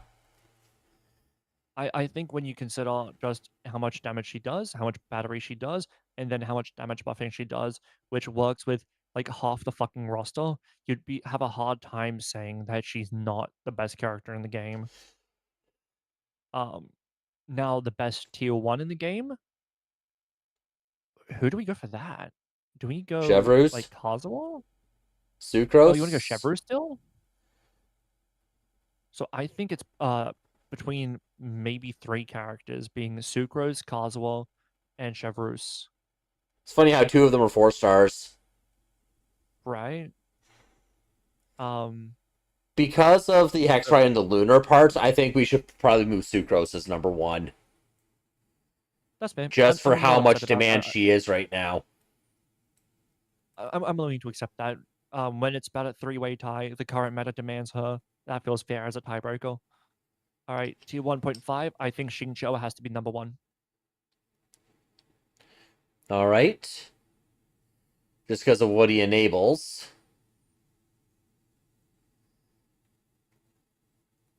Yeah. In tier Tier two. 2, Who's the best tier two? that's a Ooh, hard this is one. where it gets more challenging. Um,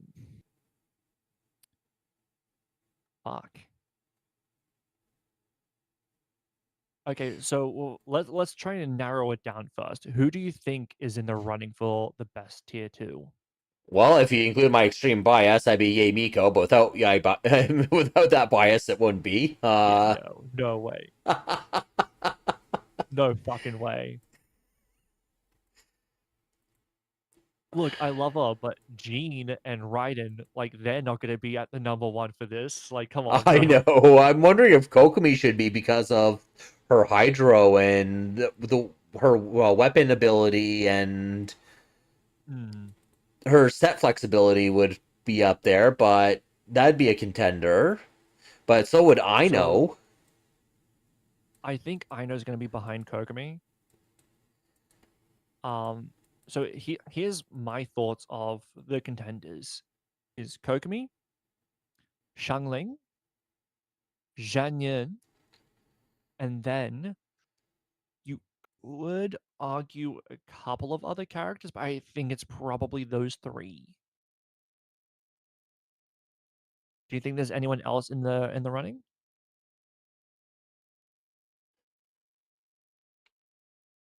Probably not, but I am leaning more towards Kokomi for it because of just what she brings for the current meta.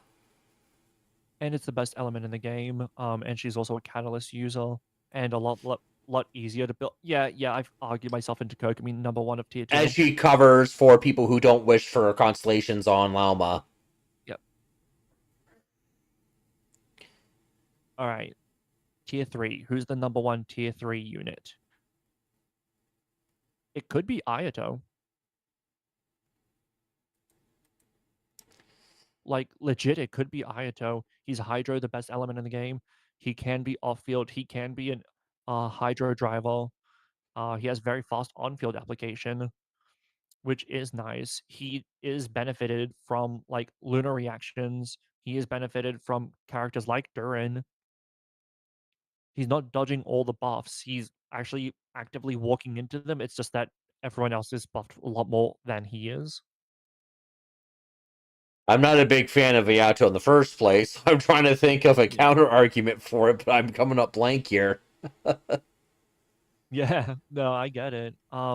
Shenhe can make an argument. I think Shenhe can make an argument too, because if you look at like the fact that Chask is a high T unit that can utilize Shenhe, the fact that Skirk is a high T unit that can utilize Shenhe, obviously she has perfect synergy with a character like a Escoffier, who's a tier 1 character. Shenhe can make a strong argument too. Well, Shenhe, I guess, would. She's on teams that have higher DPS than what Ayato would be on teams for. Wouldn't that be true? Yeah, yeah, absolutely. Yeah. And So you we know should what? probably. She is the perfect face of a niche unit, and tier 3 is niche. There we go. So I guess she'd be the one. Yeah. All right. Tier 4, if you like them, um, I don't know if this there is is a starting to best get in into that. the who cares. But I guess Ito. I'll put Barbara ahead instead of Ito because she can do You have your catalysts pick. and instructors. Um, Honestly, you could even argue Yan Fei or Sayu. Yan Fei being a catalyst user who works with Pyro, that means she Tank benefits Faye. from either Arena or Sid Lali, and then C4 gives her Tank Fei, yeah. So she can vape while also providing her own shielding. But that's a grab bag for tier 4 because if you like them, it really depends on how you like them. So Um, I think the big winners of tier 4 is going to be Barbara, um, Yanfei, or Ito. I think Ito. I mean, her shield ain't that good, I think. So it depends on how much you invest into it. It's not worth investing into it, but her shield, if you hyper invest into it, is not that bad. It's it's not about worth it for 14k when you first died. with my Tank Faye, and she's got 222 ER to back it up. Yeah, it's not bad. It's not worth it. And she can use Thrilling Um, Tales as well.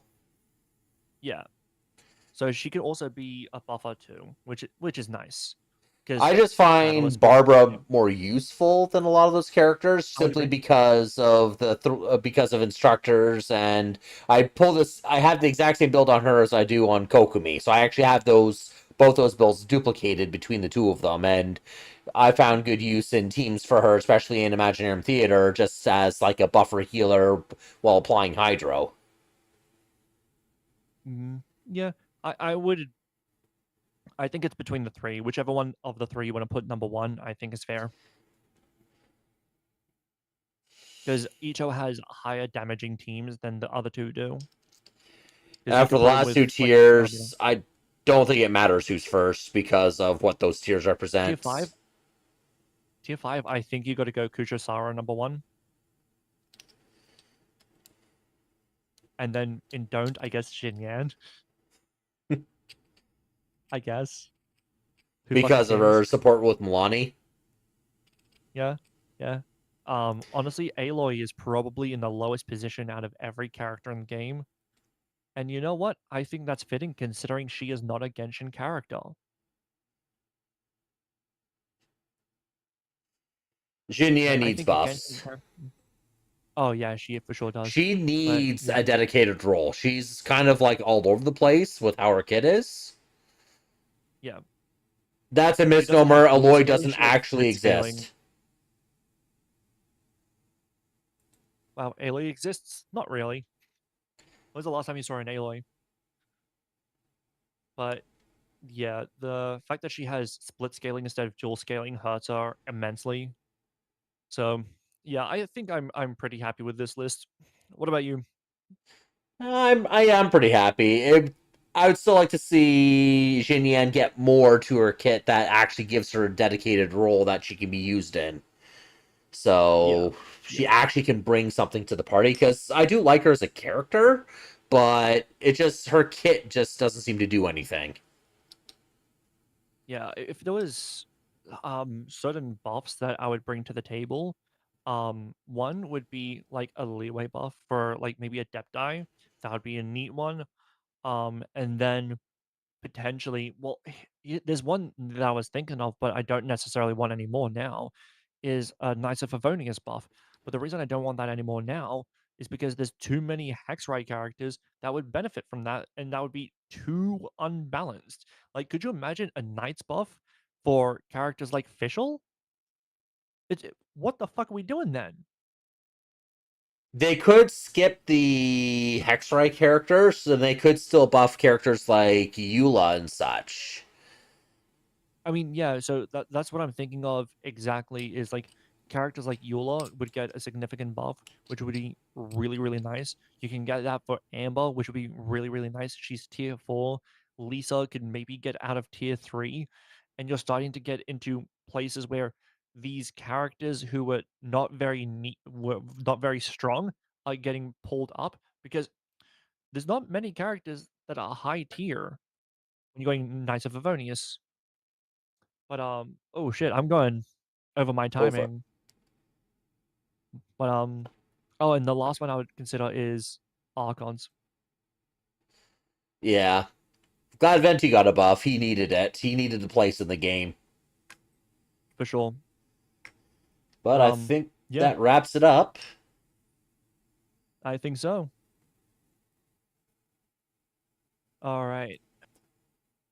You know what? I'm glad we did this. Maybe we'll do this again in another year when we're in the next zone and we have the next Archon and all of that. Holy shit, Floor with a 30 stream streak. Thank you so much. And yeah, I'm gonna put the tier list um in my Discord. The Discord and also the YouTube is in the pinned comment, so the VOD will be up on YouTube probably later today. And yeah, so subscribe on YouTube and join the Discord, and let's see who we're gonna raid out to. I'm also going to have the tier list in my Discord as well, so we'll have that listed there too. Oh, all right. You know what? Echo's going, so I can raid Echo. That works. And rating does not apply to YouTube. But It does I not. like to thank everyone who actually dropped by. Thank you for joining, and thank you for the input as well. It's been a great stream, and have yourself a great day, everybody. See you, man. Take care.